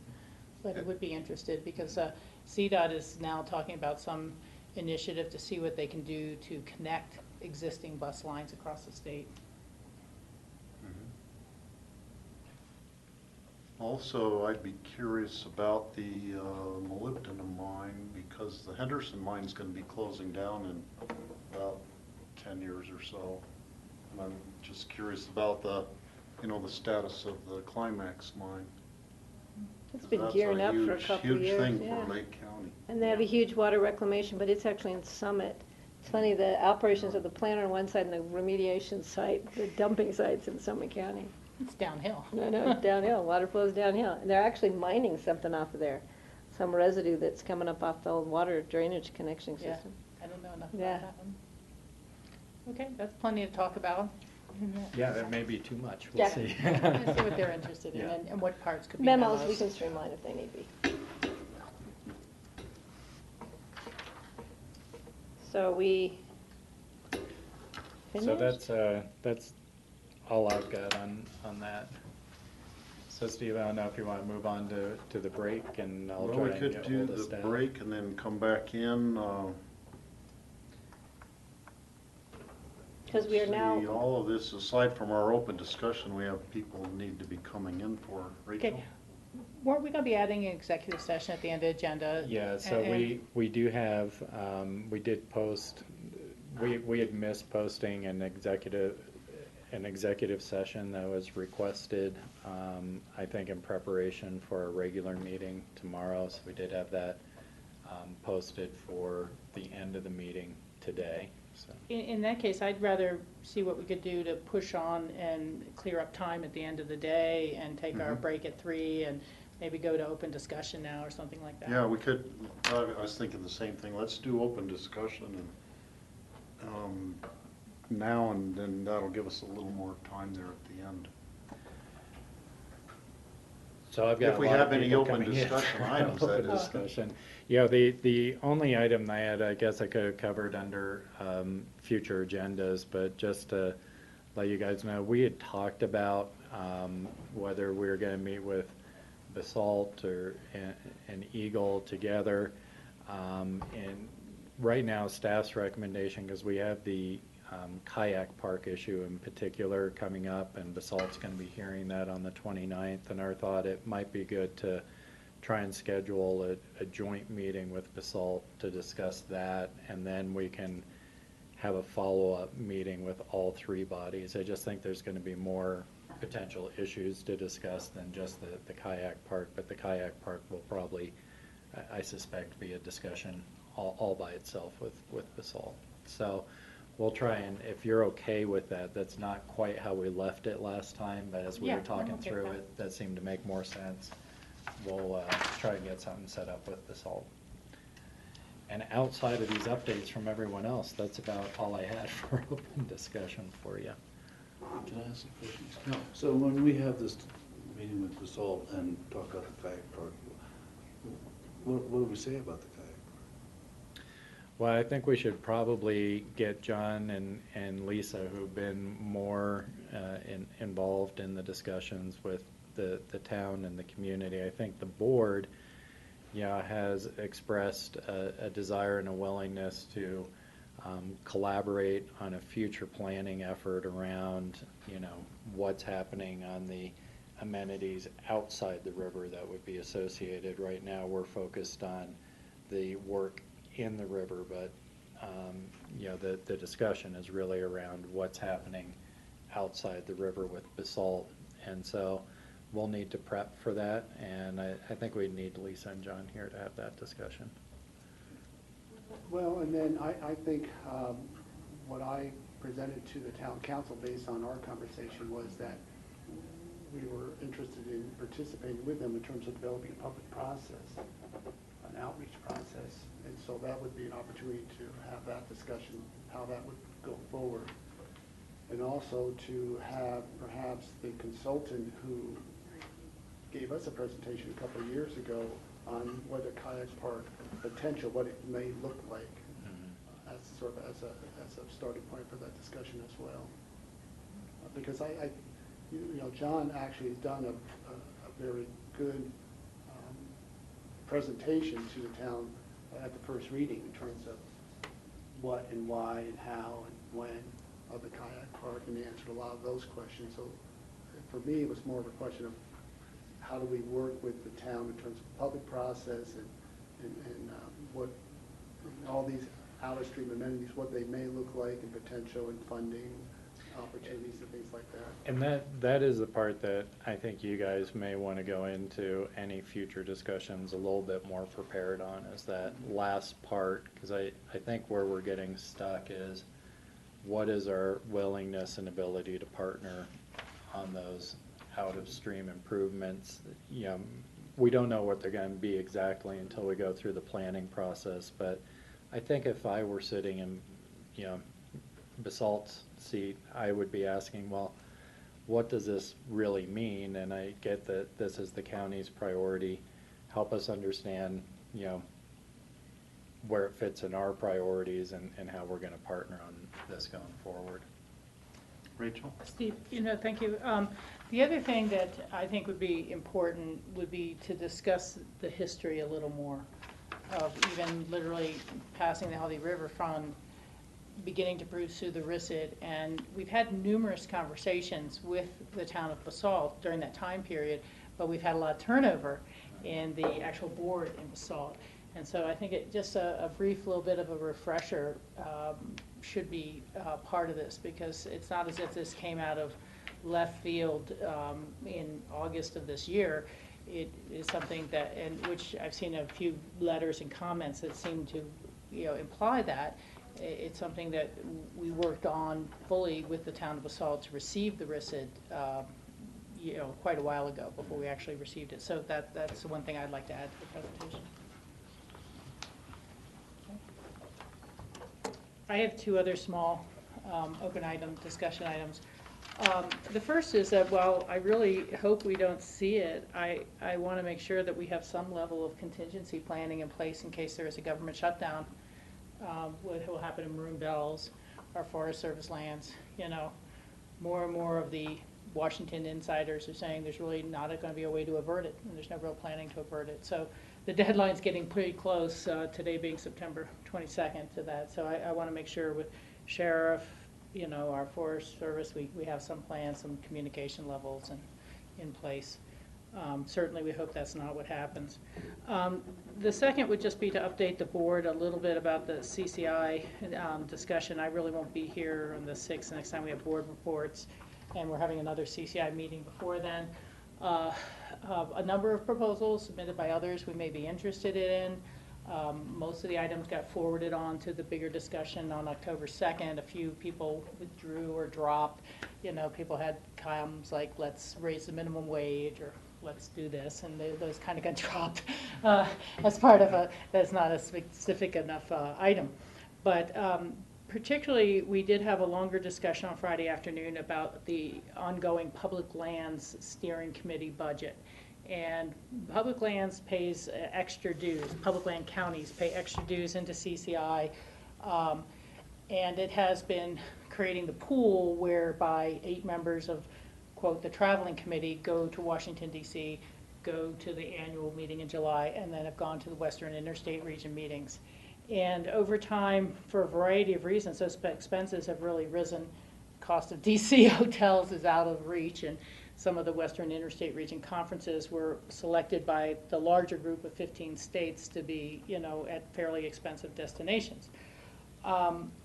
So there was a budget that was developed somewhat by consensus of a larger group asking input, and the goals, people want to cut down, we don't need as many people going to the group, and then the next flavor of the conversation was we need all 8 people, we need to be well represented, and it's really ebbed and flowed. There's a number of counties that don't participate, that don't send in any public lands dues, and that makes everyone else's dues go up more. Over the years, we had developed what was called a cap at $6,000, and the budget was all based on PILT payments that you receive, some sort of ratio of PILT payments. But of course, once you put a cap in place, ratios go away. You know, it's no longer just a street formula. So some counties can really have very little public lands and very small dues, and others would be quite significant.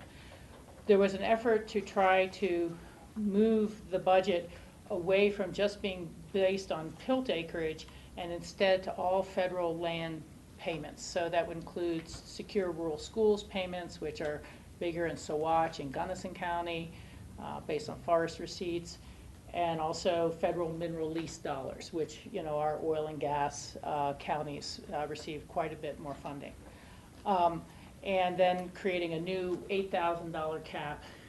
It would have really dropped the dues for a number of folks and have maintained kind of the program going forward. One of the commissioners from Rio Blanco County, Sean Bolton, who's a past CCI president, presented a new concept of a budget. And it was very interesting because it raises a little over $50,000. It will cover all CCI's expenses, sending one CCI staff member to all 3 of those conferences, some small fraction of their rent for the boardroom when we use it when we meet, and staffing. And I really don't know why Public Lands has all this additional overhead from CCI, but they do, and have for quite a while. And the Western Interstate dues, but it would not include any support for travel in the future for any commissioners who wish to serve on those seats. It would include the chair only, getting 1 trip a year, and like all other steering committees, but again, no support for the other 8 seats. And it's interesting because they imposed a $3,000 cap. So at a certain level, it looks like your dues are really going down, but that's just the price of admission. If you actually run someone to serve and to go to DC and to do the legislative work, your county would have to pick up all the extra expense of doing that. So, and it also really pushed the number of smaller counties really pretty high because the cap keeps the higher counties from having to pay their fair share ratio. These ones come up. At the meeting on Friday, we had 17 members voting of the public lands counties.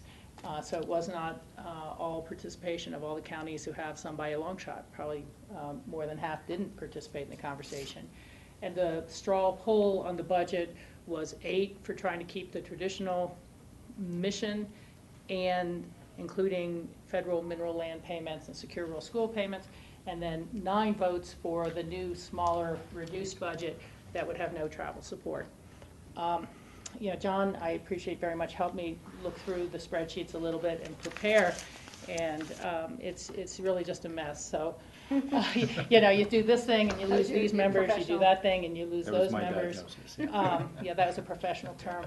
I have reached out to Sean Bolton via email yesterday and then a phone call this morning to say, hey, maybe there's a hybrid budget in between these two where you could raise that dues cap and then support 1 trip out of the 3 for commissioners. And you know, I've been thinking mostly in terms of some of these poorer counties. They'll be paying dues for years, but we'll really never be able to run somebody because if they did, it's another $7,000 nut to crack.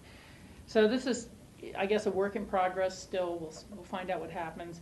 I tend to think that the role that people like Lynn Padgett, myself, and a few others have played on that committee in making sure that progressive issues are heard at least a little bit or brought up, things like the resolution we passed at NACO's to support the reauthorization of the fee program for the Forest Service is not one I think others would have brought to the table. And at least some discussion on critical issues and having some contrarian voices in the room. We also were able to pass the support of the reauthorization of the Land and Water Conservation Fund in July, and that was a pretty big accomplishment with that group as well, considering how they hate the federal government. So I just wanted to give everyone a heads up. I really don't know how this will turn out. It may well be that our dues go down quite a bit, but then if I am fortunate enough to be reelected either as chair or vice chair or member of the traveling committee, when we re-vote for membership on June and January, that would be an additional expense to continue that upkeep and that role. It wouldn't be quite as huge a hit because we're already at 6,000, and so some of it would be taken up by the lowering of the dues. But the other part would be something I'd like to try to continue on with while possible. And we'll just see what happens. We'll see what we're able to if we can bring that larger group together, I'd be very happy, even if it's I have some members on my side who don't want to compromise at all, and then they feel they're subsidizing the richer counties, and I think that's legitimate. But I also don't think that dropping out of public lands would be the path to go down. I think there'll be enough votes to pass Sean's budget no matter what. And then if you say, hey, we're not going to send our dues in anymore because we didn't like how that budget discussion went, it would mean we could not vote for the members who represent us, and we could not run members to represent us. And so, again, I don't think, I'll take all the progressive counties, if they all chose to drop out, it wouldn't put enough of a dent in Sean's budget for them to reevaluate. They would just go forward as it is, and we would just have limited ourselves from being in the game, and that's not valuable. So that's a brief update. I know it's a little boring and tedious, but I wanted to make sure everyone was aware that's just some shifting ground out there on that issue. Yeah, and I was able to listen to that whole part of the public lands discussion. Some of the other parts, I missed some of the earlier parts, and I kept getting cut off on the phone sometimes, so I had to come in and out on some of the different things, but I did hear that whole discussion. Yeah, so I've reached out. I've tried to say, is there a way that we can take the best values of both of these, one being low dues and the other being, you know, some support for the actual commitment of the travel, because it by itself, it can be pretty significant. You know, 3 trips, you know, I'd say you're averaging about, you know, $600 to $7,500. Okay, those are my only public open discussion items. John, I sent you an email yesterday for tomorrow's meeting, regular meeting with our agenda item with Ashcroft. I had suggested we try to get someone from the U.S. Forest Service there. So we did reach out. Unfortunately, they don't have anyone available to attend the meeting tomorrow. I do understand that they did provide some information to Suzanne Wolf to share with the board tomorrow relative to that land use application. So we did reach out and try and get them to come. Okay, any other open discussion items? Okay, let's take our break now, and we're scheduled to start at 3:15 with Kurt Dahl being in our first in. So.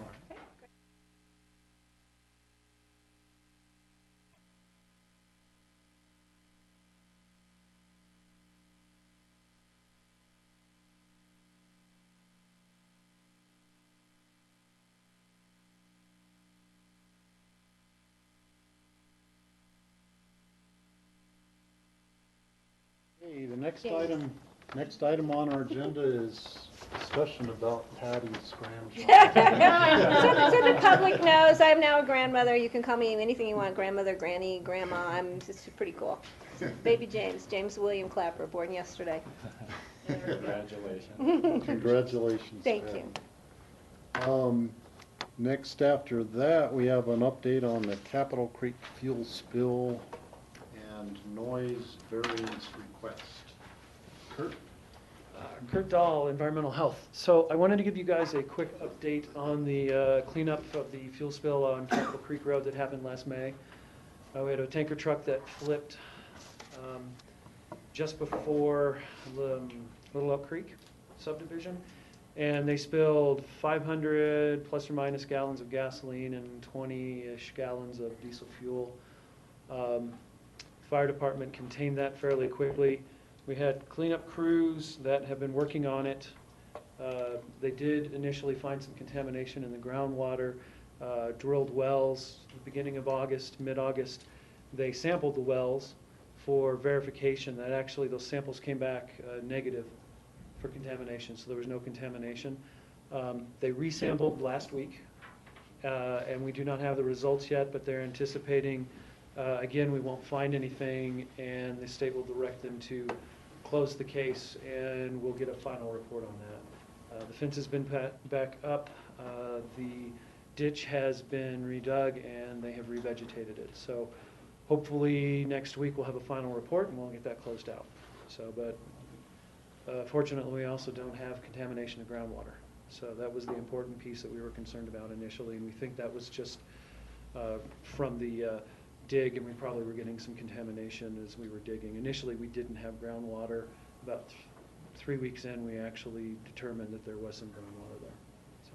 So, any questions on that? Rachel? Well, and this was irrigation water, it really wasn't drinking water sources? It was groundwater. No, but I mean where the overall leak area was. I just read in the paper that Right. there was a ditch that was shut off, so it wouldn't. Correct. Maybe give us a little background on the spill itself. Spill itself? So the spill itself happened right off the side of the road. There was a lateral to, is it the White irrigation ditch, I believe? Borman White. Lorman White, thank you, I knew there was another. So it was a lateral that really just fed that property right there. Initially, that was shut off.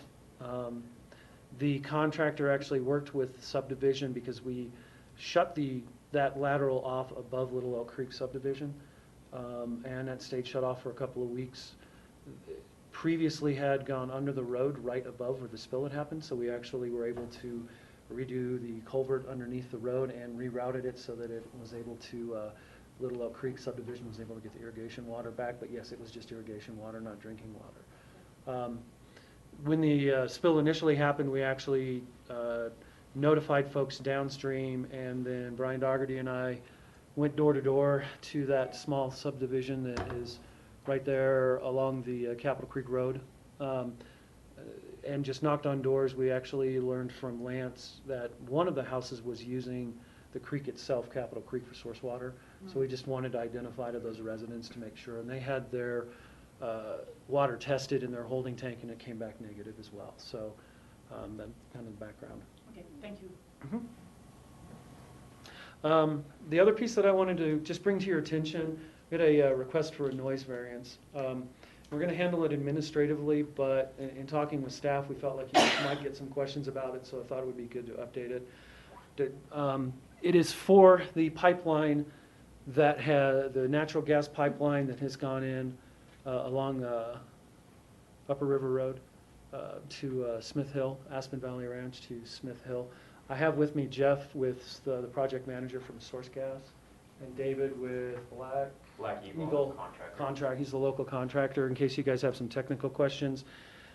The request for the variance is due to they are going to pressurize the pipe and test it to make sure it meets pressure with water. There'll be noise created, and then they're going to dry the pipe, and that's a 24-hour process. This whole process will go from 4 to 6 days? We're Depending hoping on 3 to 4. 3 to 4, okay. Total. But it is 24 hours a day, so they will be creating noise at night in a residential area. The application listed out several options. This actually, as they identified, was the best option. So I asked Jeff if he could do just a quick rundown of what was going on for you guys, just so that you knew. Okay, thank you. We're very near to being completed with this natural gas pipeline. And the last step for the pipeline part will be we need to fill the pipeline with water and do a hydro test for 8 hours for all of the DOT and source gas standards. And at that time, we need to de-water the pipeline. So kind of the scenario is like blowing your sprinkler out in the fall where it's full of water. So the first day or so we'll be just blowing water out of the pipeline into some water storage tanks. And then when we get all the water out, we'll be running a series of pigs. And I brought one just kind of show you. This is typical pipeline pig that we'll be sending like possibly once every 2 hours to be followed with dry air. And it's just a process of running pigs, blowing the air out at the receiver at the Brush Creek lot, and then putting in new pigs and just kind of drying it over a period of about 2 to 3 days. So in my dealings with Susan Pearson, she said, well, we better make sure we cover everything in the noise ordinance. So that's when we got involved with Kurt. So we are going to have newspaper public ads starting either Thursday or Friday, letting the general public know that you can expect some intermittent air sounds during the day. At night, we're going to handle the drying by just basically pumping slow moving warm air all night. The exit air coming out will be run through a muffler. So, and we also are going to have a decibel meter on site to be, through their department to be logging and recording decibel sounds and kind of keeping track of where we're at every day, as well as going to the closest houses there at the intercept lot. So the idea is to get it done safely, quickly, and as least amount of disturbance as we can. So that's why we asked for the variance, so that we could work 24 hours a day. And we hope to be done with the pipeline by hopefully the mid part of October, completely done. So. Okay, Michael? So the noise is going to occur just at the intercept lot? Correct. We will have some air compressors running at Aspen Valley Ranch, but they're nowhere near the decibel readings that you would be when you blow air to the atmosphere to kick out water and air from the pipeline. So the loud noises will be at Brush Creek Intercept Lot. And the compressors are going to run for 24 hours too? Yes, when we get to the drying phase. They'll be just moving hot air very slowly through the pipeline, and it'll be vented at Brush Creek Lot through a muffler. So. So are the pigs like sponges? Is that what? Yeah, this is typical. You put this in one end of the pipeline and then just pushes push through and air dries. from one end at say 50 yeah. to 100 pounds, and at the other end you might have a 2 or 3 inch vent, and you just blow air every once an hour just to clean the line. So the whole process is you have to have the gas line absolutely dry, and our spec is minus 40 degrees Fahrenheit dew point. So. And that has to be to that spec before we can put gas in and place the line in service in the first part of October. So let me ask you, if when you do the pressure test, the line is buried and there's a fault somewhere, how do you find the fault? Well, we're going to test it to 1,500 pounds with water. So if there is a break or a leak, we'll know where it is right away. So it will come to the surface, is what you're saying? Correct. Okay. So you're hoping it doesn't rain a lot. Yeah. That's a good point, Pat. We're not expecting any problems. I mean, our line has been 100% X-ray. We've looked at the integrity of all the welds and all the materials, and it's way designed above this level. But in order to establish our operating pressure, we have to test it to 1.5 times.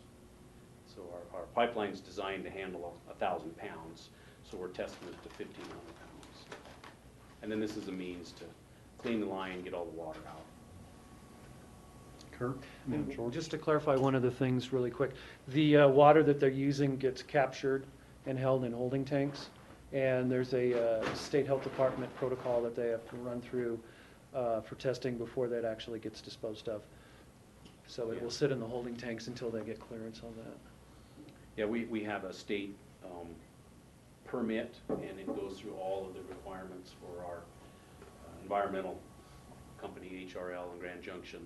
They'll test all the water, and it has to go to the lab, and samples have to come back and be confirmed with all the state limits before we can put any of that out. And we're going to recycle all the water into the CDOT storm drain there at the intercept lot, and it goes down to that wetlands area there where the retention pond is. So Okay. that's our plan. George, did you have a question? I did. Well, thanks for coming, because coincidentally, I just asked a question concerning this work with GR earlier. If my memory serves me correctly, and I see our open space and trail staff there, when we first gave you the permit way back last spring, I thought all this work was going to be done by early summer, and here it's almost October, and part of the Rio Grande Trail, as of least of last week, was still closed, going to Woody Creek. So what happened? I mean, this has been months and months. I understood the original scope of work was to be done by the first part of November. We had some sections early on that we wanted to do before Memorial Day, but we couldn't start because we were waiting on the Pitkin County earth moving permit. So the only place we could start was in the CDOT lot. So we kind of had a little bit of a time disconnect there on our schedule. So I see Gary has his hand up in the back. Gary? I'll come out He's still gonna have our into meeting. the open so the camera can see me. So when we worked with Source Gas on the permit for the Rio, we did not want them closing the Rio in the middle of the summer, so we said either finish it, the Rio sections before Memorial Day, or you gotta wait till after Labor Day. And so they chose to wait because it was running into a time crunch, and we didn't wanna all of a sudden get to that point, go, okay, let's push it another week and another week. And you can see with the closure at the Woody Creek thing, I'm happy we waited till after Labor Day because it seems like it's gonna take longer than originally we thought it would. So this will be, it's less, when we watch the trail counters, the use goes down significantly on our overall use at this time of year. But our contractor has actually made a lot of efforts the last month and a half to move our schedule ahead approximately 3 weeks from the original November deadline. So that's been real good with Black Eagle. And we hope to be out of here, flanged up and gone by the second week of October. We will still have some ongoing cleanup and punch work, the last of the re-veg work. We're going to try and get in next week with Elam and start doing all of our paving and patching things up, getting the bike trail addressed and stuff like that. So, Steve? Michael, did you have something? Patty, go ahead. Yeah, so we were planning to have a meeting to discuss all of this. So do we still need to do that? Are we clear on the timeframes now, or do we want to have more specific? We were just talking about it earlier, setting up something with Open Space and Trails, the contractor.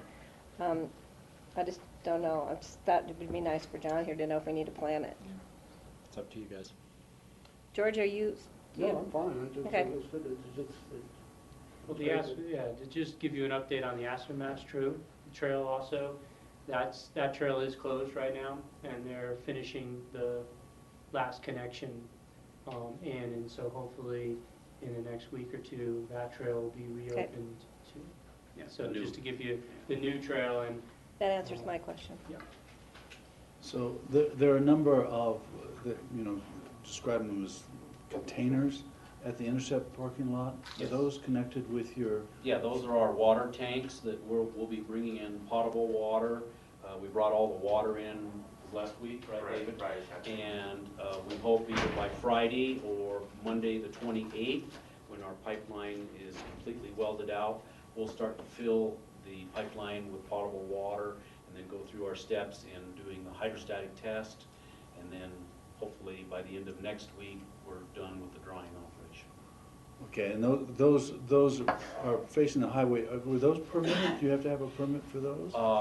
We set those on the gas right away, and I discussed that with Joel, with CDOT, and basically we're just using our right of way to temporarily store those tanks for the test. They'll all leave when we're done pumping water. Okay. I just asked because we frequently have that Intercept lot used for various industrial, entertainment purposes, and so it never, and I'm not addressing you in particular, but it never ends. Yeah, we found that out too. We have tried to be a very good neighbor this summer. We've gone through multiple festivals. We've worked with the City of Aspen Parking Group, CDOT, Black Eagle, Source Gas.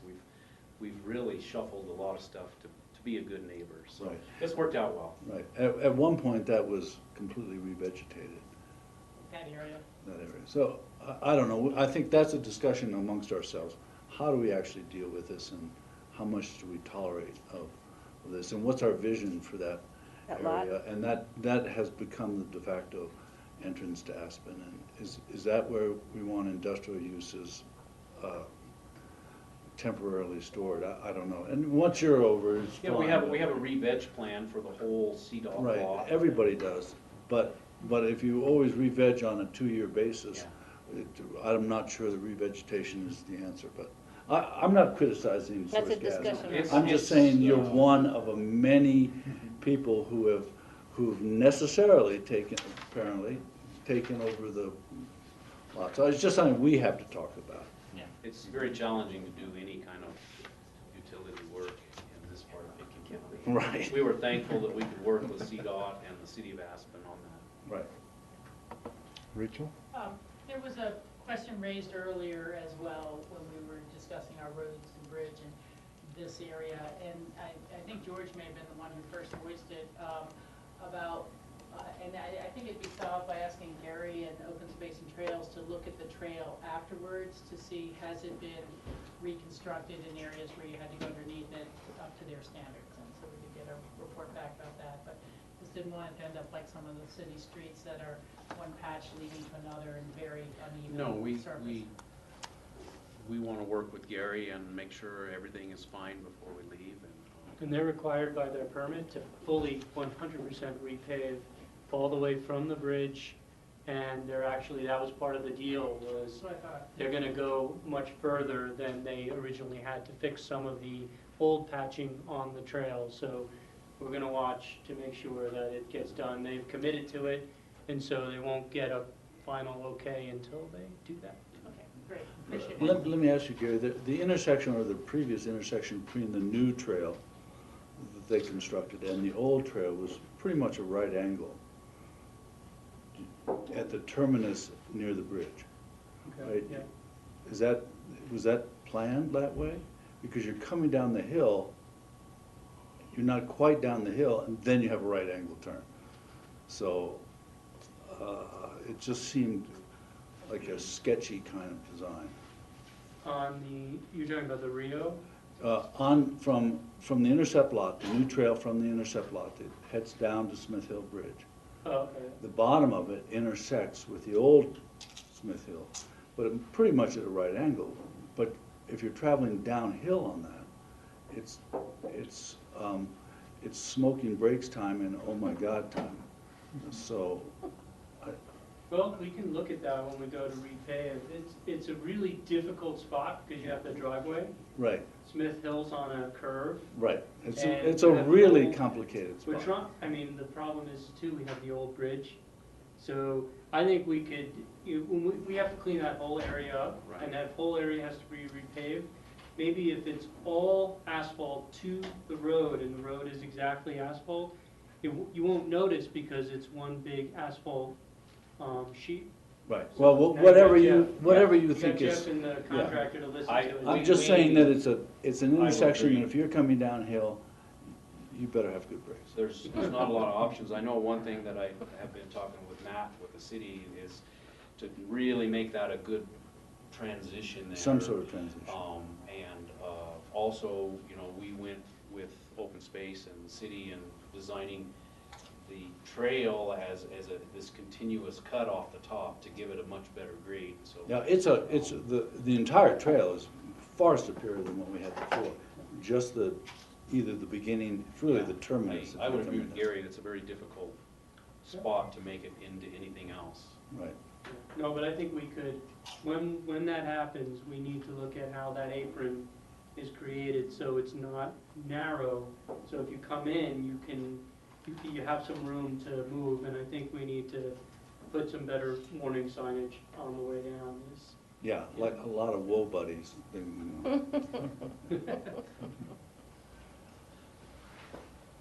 Okay. Thank you very much. Thanks. Appreciate you coming in, and it's Congrats with what's done. getting an update on all that. Yeah, we're happy to be done here shortly, so. Thank you. Okay, next we have a facilities update. Is that still, we don't have anybody here for that? Should we skip ahead to the? Yeah, why don't we skip ahead, and if necessary, I'll give the facilities Turn your update at the end. computer off or you need to take that? We're gonna be using it. Okay, but I meant that's just, oh, that's a new one. Okay, noise variance. Oh, this is, Thanks for reminding me, I forgot I brought this up. We don't have the Elk Creek people here yet, do we? But we got Gary.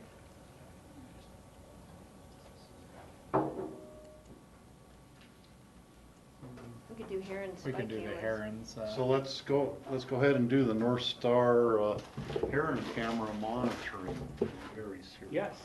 Well, North Star, just wanted to give you an update too. We had an incredible volunteer project this weekend. We partnered with Healthy Rivers and Streams in the city to fund a stream bank restoration project. If you're on our Facebook, we sent out lots of photos. If you're on Andre's Willie, he came out and he's been posting photos. We'll give you more of an update as it moves through and we get pictures. We're actually sending Lisa McDonald out with the paragliders to take photos on the way down. They offered to take one of us. And how fun. she raised her hand, so yeah, so it'll be cool to see from above as they come over. And, you know, overall it was a great project. We had 55 people show up for the volunteer project. We had 25 outward bound kids show up from 18 to 24. And hey, we're talking about North Star, it's nature. I know, it's like, this is great. Special effects. I know, I like it. So, but overall, it was a great project. Roaring Fork Outdoor Volunteers got a lot of people. It was great. We got actually everything done. And the great comment we got from the consultants who were helping us design it was that, you know, they do a lot of work on the restoration in the Front Range. And they were like, it looks as good as a contracted crew. So that was really great to see. Good job. So that was a good part. And then the herring camera, I originally put this on because we were implementing in the management plan, we had an action item to put a camera up to monitor some of the herons. And so as we were implementing this action item, we did not find a tree big enough to put a camera in. So what happened was that all of a sudden we were like, well, we need to put a pole in. And so, you know, we brought Holy Cross in because they've been a great partner. They just put a pole in for us for the ospreys, the osprey cameras going in. But at North Star, we were like, you know what, we better do a little quick check-in with the Open Space Board and the BOCC before we do this, because bringing in a pole, you know, it's a tall pole. I mean, it's about 80 feet. We've got to get 10 feet of it into the ground. And so, you know, that causes a, you know, police escort through the city of Aspen, because anything longer than 55 feet would need a police escort through the city, which the city was really supportive of helping us with. I'm like a police We escort. checked in with ACES, and they were really supportive. We checked Andre Willie, who lives out there. He was very supportive. Charlie Hopton, very supportive. Everyone wanted to do it, but I was like, you know what? Let's do a quick check-in with the Open Space Board and the BOCC. Checked in with the Open Space Board last week, and they were like, oh, wait. They got a little nervous, and they were like, hey, can we check all the options of what we can do before we do this? And let's see what the Osprey camera does before we go forward. Michael brought up a point about a development review. We have location and extent. Lance here can explain all that, but we don't need to go into that. I just wanted to give you an update that we are going to be looking at alternatives through the winter and next spring, and then make some type of determination you know, next fall to see if we do it or don't do it. Andre came up with a cool idea, was like, instead, because a wood utility pole, to get the structure, the wood pole is it's a pretty large tree to get to that tall, to 80 feet. So he came up with an idea, because we were putting it right next to a dead tree. He's like, you know, why don't we use a smaller metal pole, paint it, put it right next to that dead tree, so it's only sticking out, you know, 10 to 20 feet up in the air, and you can do it in pieces. Then you don't have to get the police escort through the town and everything like that. So I think it's a good thought. It's something we'll look into. But for now, we wanted to give you an update that we are going to do the Osprey camera. They have poles in. There's a lot of utility poles in that area already, so that's not a big deal. The Ospreys will give us a chance to figure out how it's working and everything else. And so we're really excited. We got tons of partners on the Osprey camera. We'll have tons of partners on the herring camera when we do it.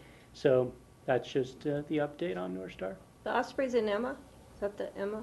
Yeah, near the Emma With the stores. side. Yeah, right along the highway there. We can see the head sometimes peeking out of the... Yeah, well, and that's why one of the reasons why we're putting the camera is we saw 3 heads, and then magically only 1 was at the end.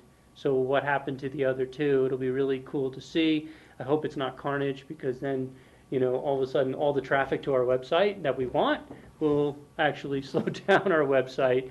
But, you know, that's the good thing is that we Picken County Information Technology, Healthy Rivers, we're all joining forces and ACES to partner for this, get this going, so that'll be a pretty cool thing to watch. Michael? Yeah, Gary, I was thinking about the effort to do it, and I think, you know, for me, observing them is great, right? It's fine to observe them, but is it going to have any effect in the long term for herons or the osprey? And I think what they brought up at the open spaces and trails, which was you're trying to have a nature preserve, and then you impose the structure in that nature preserve. Do the results of that justify that structure? And so, and as I expressed at that meeting, the mortality rate of these animals is very high everywhere. And it's distressing for people, but that's how nature works. Not everybody survives, and sometimes they go away entirely. So whether those problems are solved by observation camera, I'm not sure. And so I would try to balance the imposition of structures with the results that you hope to find. And those results have to be something positive, not just a voyeuristic kind of result, right? It has to be seriously positive. So I'm skeptical about the project. And and I thought about what because you said it at the Open Space Board meeting, and I do agree, because it's a tough one because it is a nature preserve. The only issue at this one is there's so many people blaming the recreation on the herons that as you read herons, I mean, all the biology on the herons are they get predated by ground and air, and they have issues, and so it could help us. It could help us understand that other things are going on. It's not the recreation that necessarily is doing it, and or is it? I mean, that was kind of the impetus for it, was to get some positive reinforcement either way of that. But I completely, and honestly, Tim at the meeting was like, oh, we don't like to micromanage, but we're micromanaging. And it's like the reality about this one is this is a very sensitive issue. It's a very sensitive area. A lot of the nature lovers want to see what goes on up there. But if you really want it to be a nature preserve, should we be putting it there? And I think we just need more time. It's not going to be a make or break thing if we don't watch them for another year. We're going to be watching them from the ground and watching to make sure to see what happens there. So overall, I'm not too upset about, yes, I'm always would love to see what's going on. I think it's a great educational tool. But let's take a year, let's figure out the best approach and make sure, give alternatives at the end and say, hey, do we really want to do this? And give people time to make that decision. So, I totally agree, because we've been pushing all along that herons are a tough species because they actually follow humans in many places, and they are in places with a lot of humans. So the recreation shouldn't necessarily bother them. So what is going on out there? Is it just natural? Right. And as you said before, that's the outermost limit of their range, right? Correct. So you would expect a high mortality at that range. In Florida, not so much. Correct. But at 8,000 feet in Colorado, the mortality rate is going to be far greater, possibly far greater than, so it's just something you have to expect. And I'd like to, not put in a poll until you define what you're trying to do and what the results you want, and then talk about those goals. And that's what we'll do. Okay. Yeah. I was going to suggest we put in a pole disguised as a cell tower disguised as a spruce tree. But how about putting something up on the hill across the highway? Is there any location that you could be completely off the preserve looking down and have a higher, like a telephoto kind of resolution camera that you can get a higher resolution camera. The problem is all of this is transmitted via cell. And when you do cell, you can't have super duper high resolution because you can't you can't send that data. It won't stream. It doesn't stream well at all. So trying to do it from a long view is much more difficult. And then you still get into it where, you know, we got to try to find a tree on the other side on a drier hill slope to try to, a tall enough tree or sturdy enough tree to be able to do it, because I don't want to then install a pole on the other side. But we're going to look into it, because there are options out there that potentially could help us look. It won't necessarily be a streaming thing, but at least it could be a time-lapse camera or something. So we're going to bring up all those alternatives and then do what Michael said, is basically have some alternatives and really show what the goals of watching them will do, and then we can make some decisions based on that. Okay. All right. Cool. Thank you, guys. Thanks, Gary. Now let's go back to the Owl Creek Road groundwater and drainage.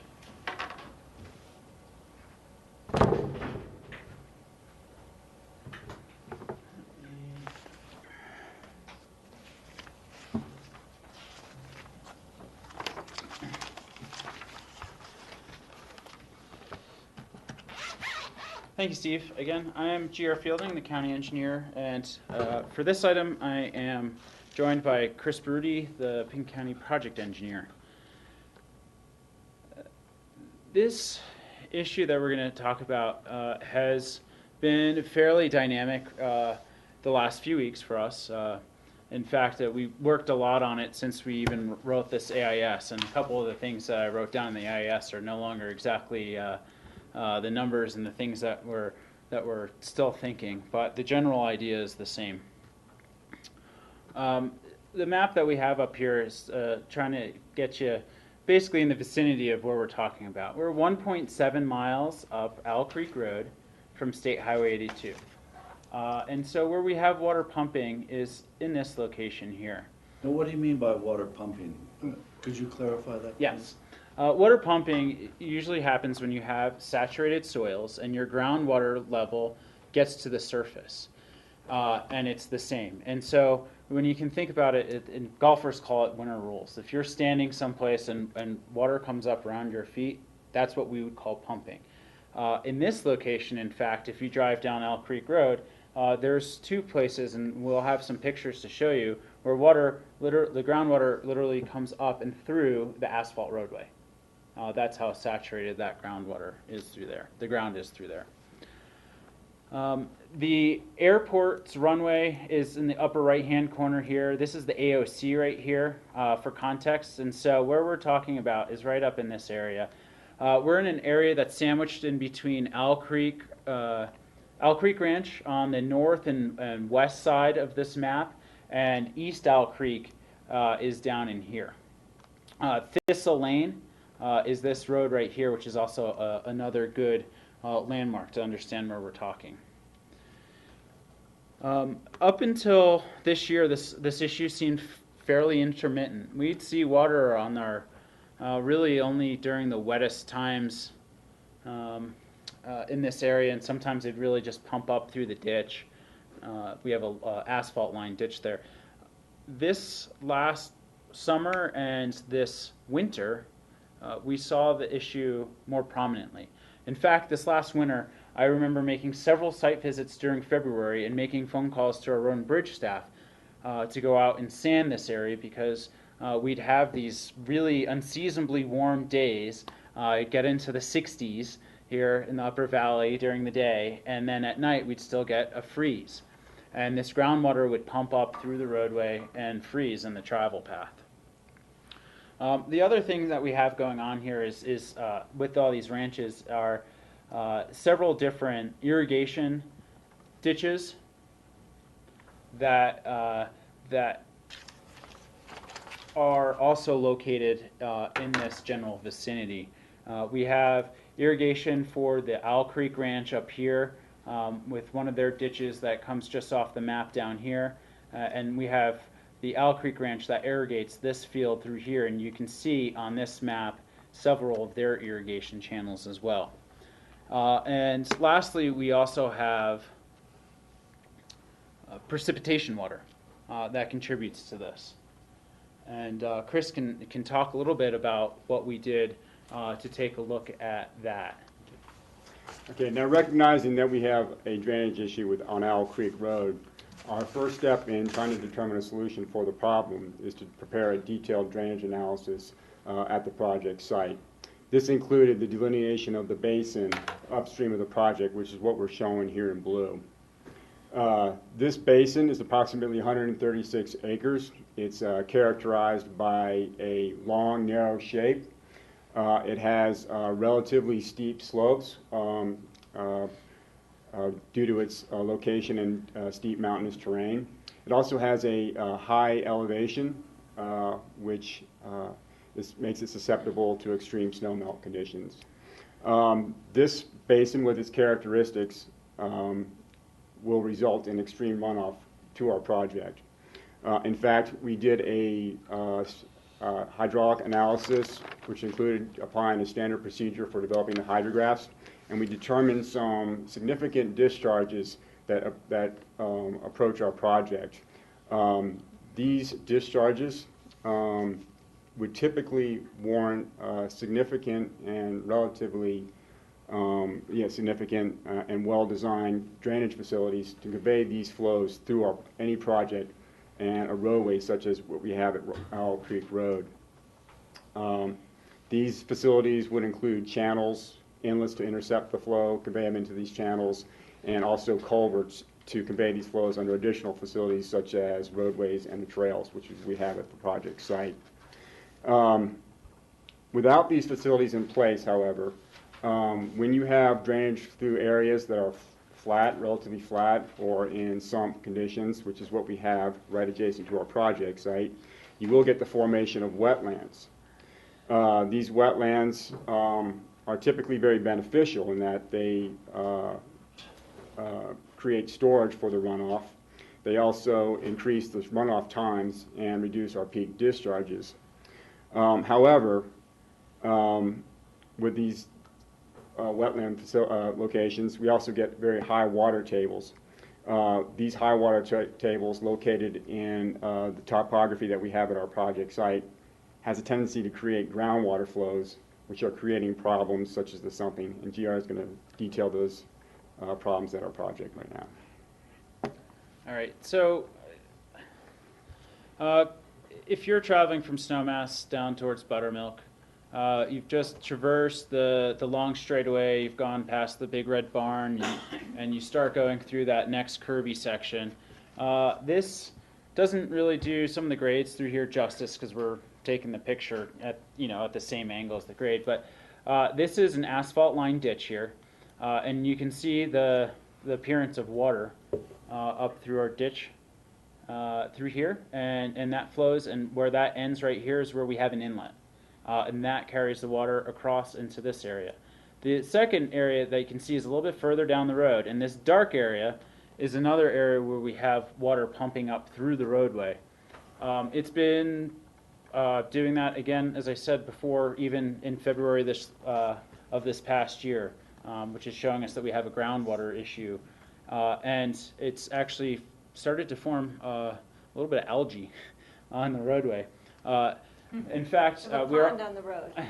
We also see that issue on the Owl Creek Trail just below here, where we have algae growing on the trail, where it's been wet several times this year, and for decent durations. On this map, we've got a few more pictures up here. On the lower right, which is this. The point of this picture is to show you this little bit of gravel right here. What that tells, and this is, you can see where it's pointed out on the road. This is just up from where we have the water pumping. What we're seeing is we're seeing enough water during our larger storm events this summer that it's carrying, it's enough water to carry gravel. And which is telling me that the water's probably getting out into the traveled way a little bit, and it's a good enough volume and moving fast enough that it's doing this. What that tells us is it reassures the analysis that Chris did in delineating the basin that we probably need another drainage structure in there to handle the amount of water that we're getting through there. The second is a difficult picture, but what is that is a picture of this area right here. Down here, there's a nice little elk and deer path that we've used to cut between the trail and the road when we've been out on our site visits. What we quickly realized when we got anywhere below this deer trail is that from here all the way down through here is all saturated at this point in time. And it's also a spider web of ditches, old ditches, and in fact the old cistern for the Stapleton project is somewhere in here that we found. And it just kind of adds a little bit to the complexity when we start looking at groundwater and drainage, of course. This picture up here shows a little bit more of the amount of water that we're moving and the velocities that we actually do get some more erosion channels here, and makes it a little bit tougher for our road and bridge team to keep up with shouldering if whenever we have a thunderstorm we get these erosive events next to our roadway. And so this shows you a bit of the critical issues that we really have going on through there.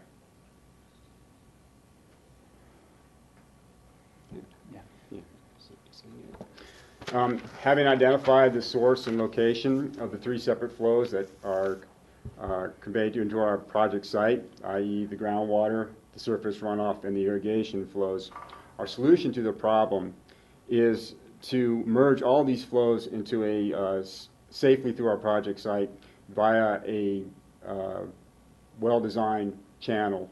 The channel here is shown in the green contouring. It starts here and runs down here, so that's our proposed channel. The channel will be strategically located to combine the irrigation and surface runoff. It'll also be located particularly deep, particularly at this location, which is upstream of where the pumping is occurring right up here. The depth will be used to intercept the groundwater flows and keep it out of the roadway and convey it through the channel down on the left side. The channel will begin at a proposed inlet system and culvert, which will be used to intercept the surface runoff on the south side of Owl Creek Road, which is running down the roadside ditch here. That system will convey the flows to the north side of Owl Creek Road and begin where our channel will begin. At this location, again, this will be very deep here to intercept the groundwater flows and convey those flows below the roadway base of Owl Creek Road.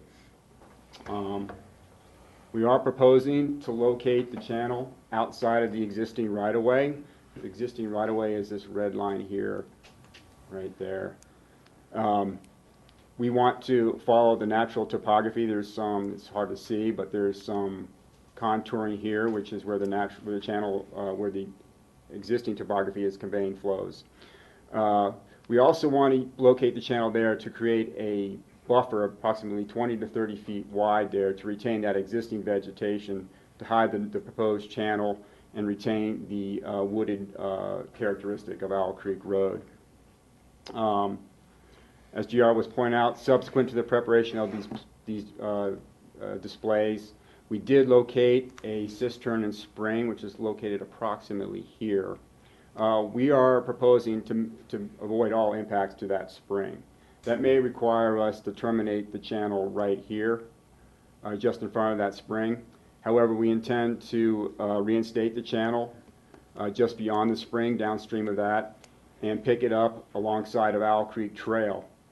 The purpose of that will be to convey those flows below the Owl Creek Trail grade and mitigate flooding during extreme flood events.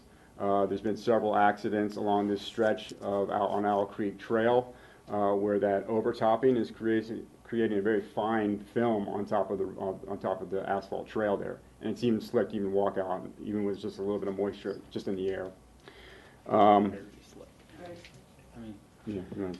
And one thing too to know is with the cistern here, it's a decreed right for the now K2 ranch. And there is an old, from what we understand, severed pipe that actually, comes down through here and crosses the road at some point. Unfortunately, that knowledge is, we've made several site visits with a couple different ranch managers and that in the area, and they're not quite sure exactly where that is anymore. The other option that we have is from either stopping the ditch and picking it back up is to work with all of the adjacent water rights owners and come up with a mutually beneficial solution that just carries all of that water and partner with them and have them participate in building their own diversion boxes where it's most beneficial for them on that system. Rachel? Yeah, when I read through this memo, that was kind of the first thing that really was raised to me, is that I think your department needs to work with John Ely's department very seriously on the water rights and ditches and maintenance issues. I'm just not sure if there may be issues with people's ditch systems not really having tailwater provisions the way the ditch companies are required to under state law. And, you know, whether they were abandoned or just not really used. And, I mean, I fully would like to improve the safety of the road. And, right. And so, but I want to make sure that we're not expending money to fix a problem that other folks are maybe causing via excess watering and not taking care of their own tailwater better. So, you know, it just seems, and then naturally you also will get into issues of rerouting someone's ditch and making sure it flows the same, and will they come back to say, you know, you didn't do it the way we wanted you to do it, or things like that. So those licenses, agreements, and whatever contracts with the neighbors on the easements will be critical. But again, I also really think it's a matter of making sure we're, and you're so familiar with the one we have on the old Snowmass Road, that you know, we're having equal treatment in terms of how we cure problems. Right. And just to follow that line, we're in a little bit of a complex scenario here, and that's why we have approached the ranches already. We've talked to several of their water attorneys. I've talked to our attorneys as well. One of the things that we're looking for here is that conversation with the board, and also just to get direction to keep pursuing something that could be mutually beneficial to the county, the ditches, and everything. We'll work on agreements with the attorney's office, because you know what our next steps are is to continue the conversations that we've had with the ranches and the ditches. Have a conversation with the water commissioner. I talked to him yesterday, and there's a few things that he'd like to see change through there, of course. And talking to the ranches, Owl Creek Ranch, we went out with Mr. Schneider, and there's a few things that he'd like to see changed differently operationally. And talking to the folks that own the K2 Ranch and their attorneys already, there's things that they'd like to see. And I think that we can work on something collaboratively. I think we can work on something where everyone pitches in their fair share, and I think that's the important part. We've been lucky that the failures that we've had here are not catastrophic. We do have two situations where I think that the safety of the road has been impaired a bit. Most people that drive the road know, especially during the winter, to slow down through here because they've gone across that icy spot a few times, and by and large this is a lot of traffic between Snowmass and Aspen and locals. And you know, we do need to come up with a detailed maintenance agreement with those ditch companies to say, you know what, as Chris said, where we're looking at doing this isn't on our right-of-way right now. Our right-of-way contains the road. Our road is right now is part of the low area. It's the same. There's parts of this wetland that are the same grade or sometimes a little bit higher than our road. Looking at its topography doesn't surprise me that we have a water issue. That actually becomes one last issue, and I realize that it's somewhat of a created wetland because of the irrigation. If it's a naturally low-lying area, there might have been some wetland traces there before, but this also then implicates the Corps of Army Engineers and giving a permit to be able to work in the wetlands. And with the new clean water rule being passed, I think that really raises the bar and the standards we have to follow. One of our next steps too, with the, as far as the Army Corps, this being a wetland and those permitting, is to look to see what exactly we'd have to do permitting there. There's several different layers to that, as you know, and so that's something that we still have to take a look at.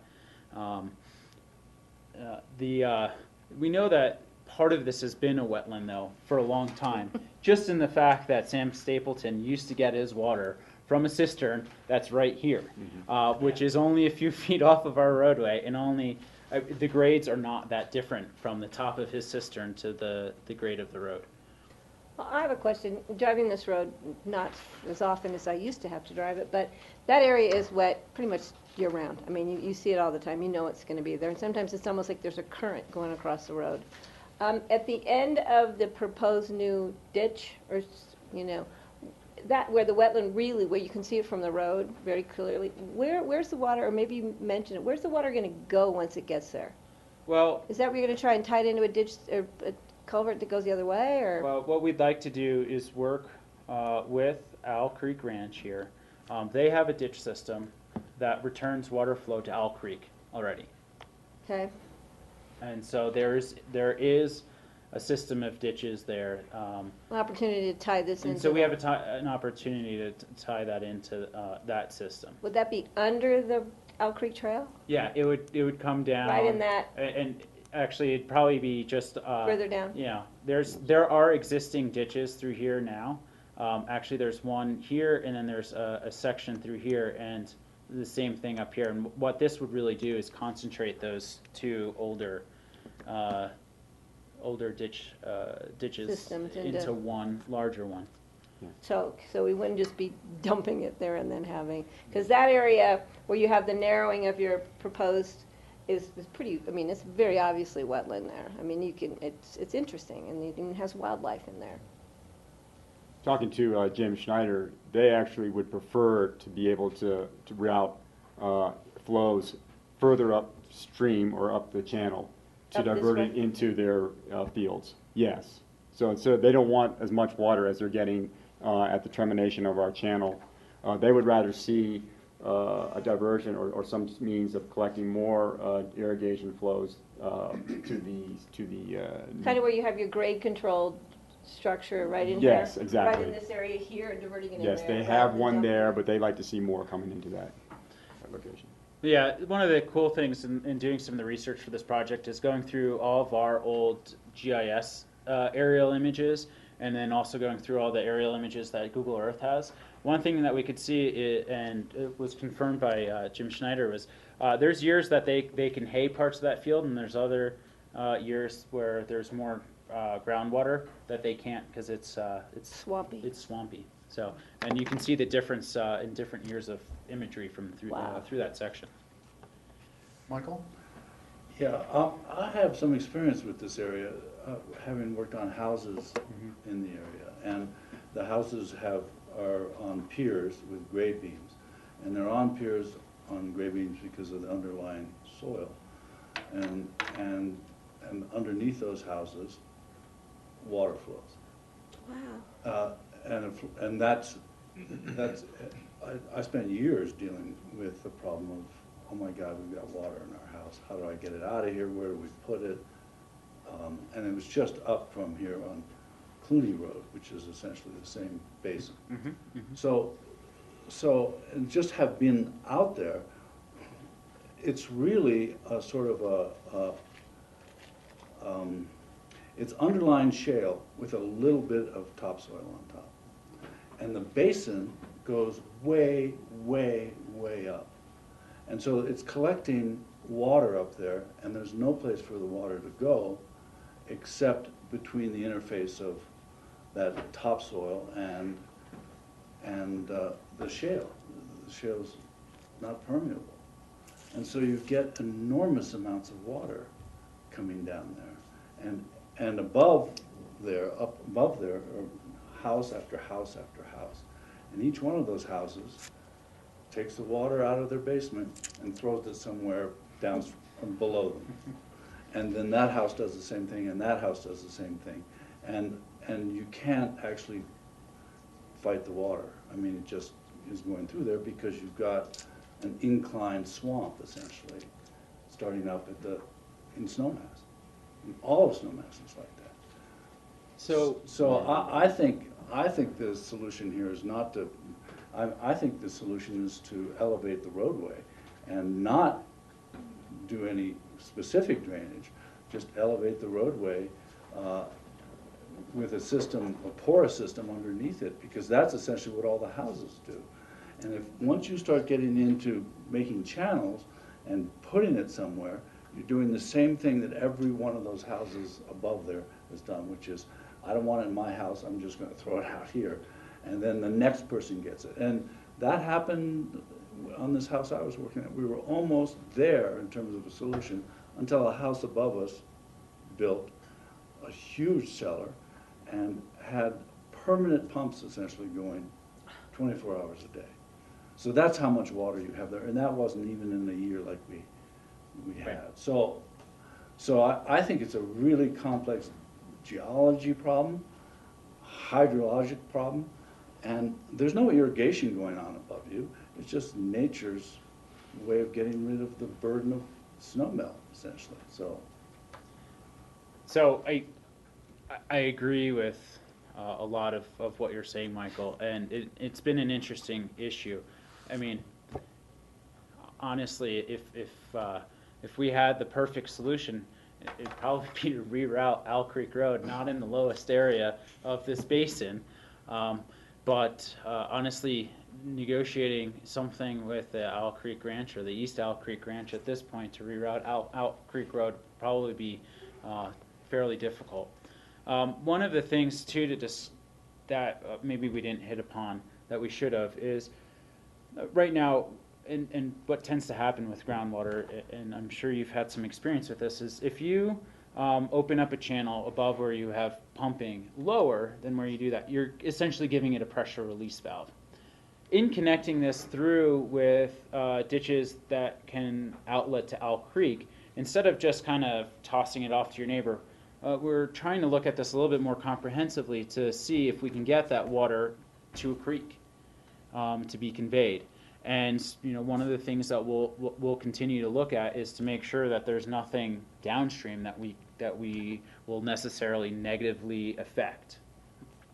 The other option, other thing that we have is if this isn't sufficient in dewatering our roadbed, we have other tools.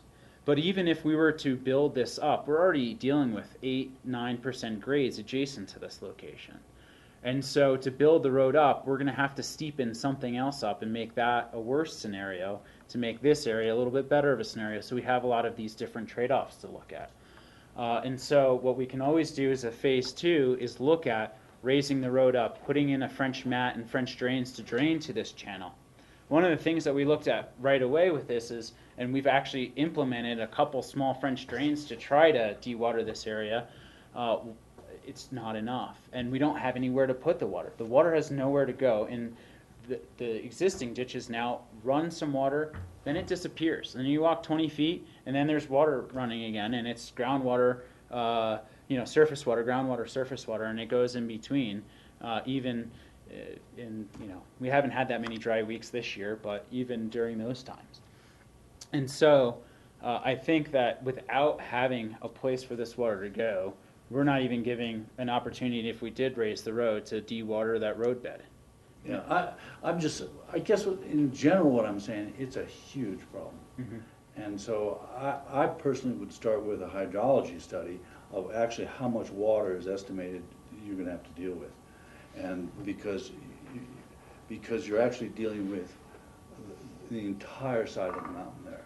And a hydrologist is going to have to tell you, well, in effect, you're going to have to deal with this amount of water. Right, and in this analysis, you're right. We only looked at surface drainage. And one of the conversations that Chris and I had during that analysis was, a lot of this is glacial deposit.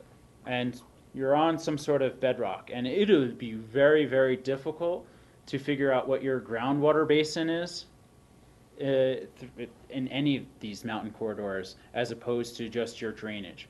there might be an order of magnitude difference, and that's exactly what you're referencing. I would venture a guess that through this area, if there was no development ever, that there was, or if we went back in time, that there was probably an intermittent stream here, or somewhere in this location at some point in time, that ended up in Owl Creek somehow. But as things have gone up, and I mean, luckily we've got a lot of pasture lands and not heavy development. We've got options still of where to put this water. It's just been, you know, what it is, and people have dealt with the symptoms for so long, like you were describing. Yeah, people have just dealt with the system, and it's a symptom of development above where you're talking about, where people are, but it's still, I think you have to have a hydrology, complete hydrology of what it is. There really isn't, it seems to me, any groundwater per se. There's just subsurface tops a foot or two below the surface, and then you hit shale. And that's that whole, you need to have a geology study of that, because you'll be dealing with the same way we dealt with it, which is years and years and years of dealing with this problem. To your point, we have seen, in our initial research of the site, we did see extensive more pumping in the roadway upstream. Those pictures are showing. Just in the last couple of days, we went out there and we saw much more, or much less pumping. So we think that there is particularly just a runoff situation. Right, and you'll have. We think that just because it's been dry in the last couple of weeks, right, that runoff is no longer present. So we are tending to believe that it is primarily from surface runoff that goes at a higher water table at the formation of that wetland. You tend to have a delay in, so you'll get higher flows from now till winter time than you did all summer long, simply because of the collection of this water in a large area, and then it's delivered down low. So that's why you see flows tend to increase at the end of your irrigation system, not decrease. I was just going to point out, and I don't know if you've already taken advantage of it, but earlier when I first got on the board back in 07, 08, the county had embarked on doing a basin water study of each basin within Pickman County. And John Ely's office would have, I think, the records of that, but they, you know, did everything from Crystal Valley, this valley, Castle, Maroon, everything like that. So I don't know if your work was already building off that, or that would give you more hydrologic information. Okay, we can take a look at that. It was a pretty expensive endeavor, you know. I can't remember, $25,000–$50,000 per basin. We can take a look at that and see if that can add some information to this for sure. Thanks, Rachel. Okay. That's a good one. We have a member of the public here. Do you have anything that you could add to this discussion? Well, I'm from Owl Creek Ranch, and I was asked to come here by our board and just basically listen, you know, and because we know there's a problem, but, you know, the problem got worse after the work was done on Owl Creek Road last summer. We started getting more flow that way, and, you know, and in the past, the county went in and dug a pretty substantial ditch along the bike path, and that worked until it grew back up and it started overflowing again, you know. But the road problem I know about, but I don't have a solution for that. I know East Owl Creek runs a lot of water up there, and, you know, and basically runs water that does nothing, you know. They're running it because they have to. They don't put any hay up there, and that water ends up coming down into crossing under Owl Creek, where the problem is, and it's tailwater that we get, but it used to run all down alongside the bicycle path, and now it's sort of kicked over into Owl Creek, and we're basically have a hard time keeping Owl Creek dry. I try to put hay up, and that water's in our ditches, and we're trying every means to, you know, get that out of the field, but it's basically Owl Creek's, or East Owl Creek's wastewater that we're getting. But So, yeah, it'd be nice to find a solution for it. Has the irrigation pattern changed, bringing water in? Now, some of that water comes out of Willow Creek, is that right? A lot of that does. Yeah. When Owl Creek dries up, Willow still continues through there because East Owl Creek has a portion of Willow Creek. So when Sam Stapleton and Jens Christensen were running the whole everything, they probably turned that ditch off and quit bringing water in from Willow Creek. So I think it sounds to me like probably the irrigation patterns changed, and instead of turning the ditch off, there's still water continually coming down into the basin where it didn't used to. One of the East Owl Creek, from what I understand, their ranch managers are changing. Well, from what I understand, they're changing right now. And so one of the conversations that we had was about the last year was with the ditch company above the road. And one of the things that we noticed, and which surprised me, was that it was a huge data point for how we're working right now, is the fact that the melting that we had in February created the same pumping situation that we have right now. And on several of our site visits, we go up and we try to take note as much as we can from where we can observe where water is running, where it isn't, the condition of the fields that are adjacent to the roadway. And I agree that the solution also needs to incorporate the conversation, and that's why we had that as one of our next step with the East Owl Creek Ranch and what their irrigation practice is, and what that might be doing to charging that upper groundwater, and seeing if we can't figure out a better way to get that water across the road as well. Okay, and let's see, we're Way over. running out of time pretty soon, but I kind of agree with what Michael had said earlier about raising the road bed up. I had a little place on one of our dirt roads on the ranch that was always a mud hole, and you'd get stuck in there. And I just put in a little elephant trunk in there and off into a ditch, put some gravel on it and covered it up, and it's never been a problem since. So That's a bigger issue. if we could just drain the water out from under the roadway at the same time as we're raising the roadway up a foot or two or something, that could potentially be what would work to solve the thing forever. So one thing about that, Steve, and I agree that that's certainly a direction that we can go. However, if we raise the roadway up and we de-water the roadway, what we're really looking and what we're saying is that's a step two to what we're proposing. We have no place to put that water right now. If we did, we'd just be putting it into the same swamp, wetland area that it mostly percolates up now.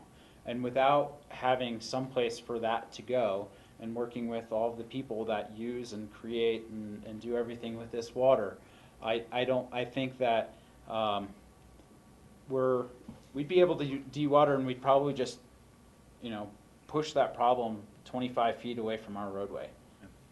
And I would just add, I travel this corridor quite a bit, both by bike and vehicle, sometimes walking, and the problem is not just the road, it's the trail. The trail is, it's gotten dangerous. I mean, it's slick as ice at times with the water running over it and the algae, and so you've probably got, I don't know, 50, 75, 100 feet, depending on where you are, between the road and the trail, that water is just sheeting, it's pumping out and then sheeting over, and just going right over the trail. Yeah, And the road, I mean, and consistently enough that it's creating, I assume it's algae that's making it, because it's green and it's really slick, so it's pretty slick when you're on a bike or walking, and so if you don't have somewhere for this water to go initially, we're going to be doing what Michael was concerned about, taking our problem and probably making it worse just down the road. Yeah, so. I just think it needs to be quantified before you think you have a solution. Let's go That's all. Rachel and George, and then Gary, if you have something. Yeah, just really quickly, I mean, our memo is calling us direct staff to continue working with adjacent water right holders and ranch managers to implement a mutually beneficial solution. And I'd like to agree with that direction, investigate the other things that we've brought up, and bring us back alternatives. I just am not gonna sit here and say I like raising the road better than something else. I don't begin to know enough about it. And so I'd like to continue working on the problem, and it looks to me the budgetary impact, I'm not sure if you were talking about continuing to spend down to 70,000 less from this fiscal year. And that was the one thing that I mentioned. It's towards- changed fairly dramatically. When I wrote this a week ago, Okay. I had a little bit of a different vision and something a bit more substantial in mind. I've actually dialed that back some. It was probably premature of me to float any of the numbers out, Okay. really. So I'm just wondering, do you need an allocation to continue the work of working with adjacent water right holders and ranch managers? No, we don't need any additional allocations at this time. And in fact, the money that I had delineated out of that fiscal impact was money that the board has already allocated to the road program, but not, we haven't named a project for it yet, Okay. so. Yeah, well, again, I'm okay continuing with the work, and we're not expending major capital money, and come back to us with the alternatives, and we'll allocate towards an appropriate solution. Okay. George? Well, I was going to agree pretty much what Rachel said. It seems like it's going to be at least a two-step process, and we're not here to try to make a determination which way is the best way to go. But a time frame, though? Well, that's really a difficult thing. For the type of work that we are looking at for this first phase, if we go with something like what we've proposed today, we can do that until the ground freezes. And there's some years where we can do that up until Christmas, and there's some years that we can't do that after Halloween. So if it's one of the years that we can do that up until Christmas, what that usually means is that it's not snowing a lot and that we might be able to self-perform a lot of that work. The other thing is, I guess I'm hearing about some of the hazards, not only on the road, but also on the bike trail. Do we have any signages, a caution signage going up and down there? Those have gone up on both the trail, I don't believe on the road, but definitely on the trail. During the summer, we don't have anything up on the road. I believe we did put up a sign this last winter when it started freezing. There was one. And the other thing that we did is the operator that was on that route would go up and sand that first thing every morning. Okay. Okay. Gary, do you have anything else you wanted to add? You got- No, John addressed it. It was just that don't push the impact to them. The trail has a serious issue. It's a lot different when you're a car and you have a big tire, and you have a bicycle with a little tire. It slips very easily. We are really committed to helping GR find a solution and help fund whatever we want to do. But just Okay. let's do it. All right, well, our engineers have fun with this. It's an interesting problem, for sure. Well, it's an interesting problem, and I just have to thank the board again for allowing us to hire a project engineer, because without doing that, it would have taken me months to be able to find the time to put together a scope of work, to hire the consultant, to start doing this analysis, to not get something implemented probably for another fiscal season or two. And we are a lot more nimble now with our increased capacity, and we can do a lot more in-house and take a look at our laundry list of things that have been bugging us for a little while. And this is Chris's first project? This is the first project that Chris is, since he started a month ago, this was pretty much the first thing that we went out and took a look at. Great. Actually, during his interview process, this was one of the sites that we went out and drove through. Tested him. Yeah. Very I'm good. being Well, tested welcome now. aboard. Thank you. All right, thank you. Thanks, guys. Thank you. Thank you. So are we still scheduled a motion to go in? I have a question. Yeah. First, we skipped over a facilities update. I want to make sure we have time for the executive, so I just want to make sure there was nothing key in that you needed to tell us. There's nothing pressing. I can do a 30-second update for you real quick. Based on the board's approving the general locations of departments, departments have received the first set of schematic designs for their areas. They're going through those now. It's going to be a few rounds of it. There's a lot of changes being made, a lot of activity. In the meantime, we did issue an RFP for a construction manager, general contractor. We like to have this as a different kind of contracting scheme where, as we're going through design with the architect, we have our contractor on board just for the soft costs to really go through and make sure we're getting the good cost estimates, and there's a lot of interaction between the two, so you don't get finger pointing towards the end of a project. There's a selection team going through. It's been narrowed down to 2, so we'll be selecting that partner soon. We have some work to do on budget. That, of course, as we get into design and such, that will shift. We've got a good placeholder. It may shift a little bit. We'll deal with that during budget. And then just note for the library, they're getting their final bids in for the interior work and such this week, and so we'll have a good sense of how our budget lines up with those. So that will be my 45-second update on facilities for you. As we get through a couple iterations of the schematics with departments, we'll be bringing those plans back to the board for review, so you can see and give us the okay that we're on the right track. Thank you. So, okay, thank you, John. So I'd accept a motion to go into special meeting and executive session for attorney advice pursuant to CRS 24-6-4024B. So moved. Seconded. All in favor, say aye. Aye.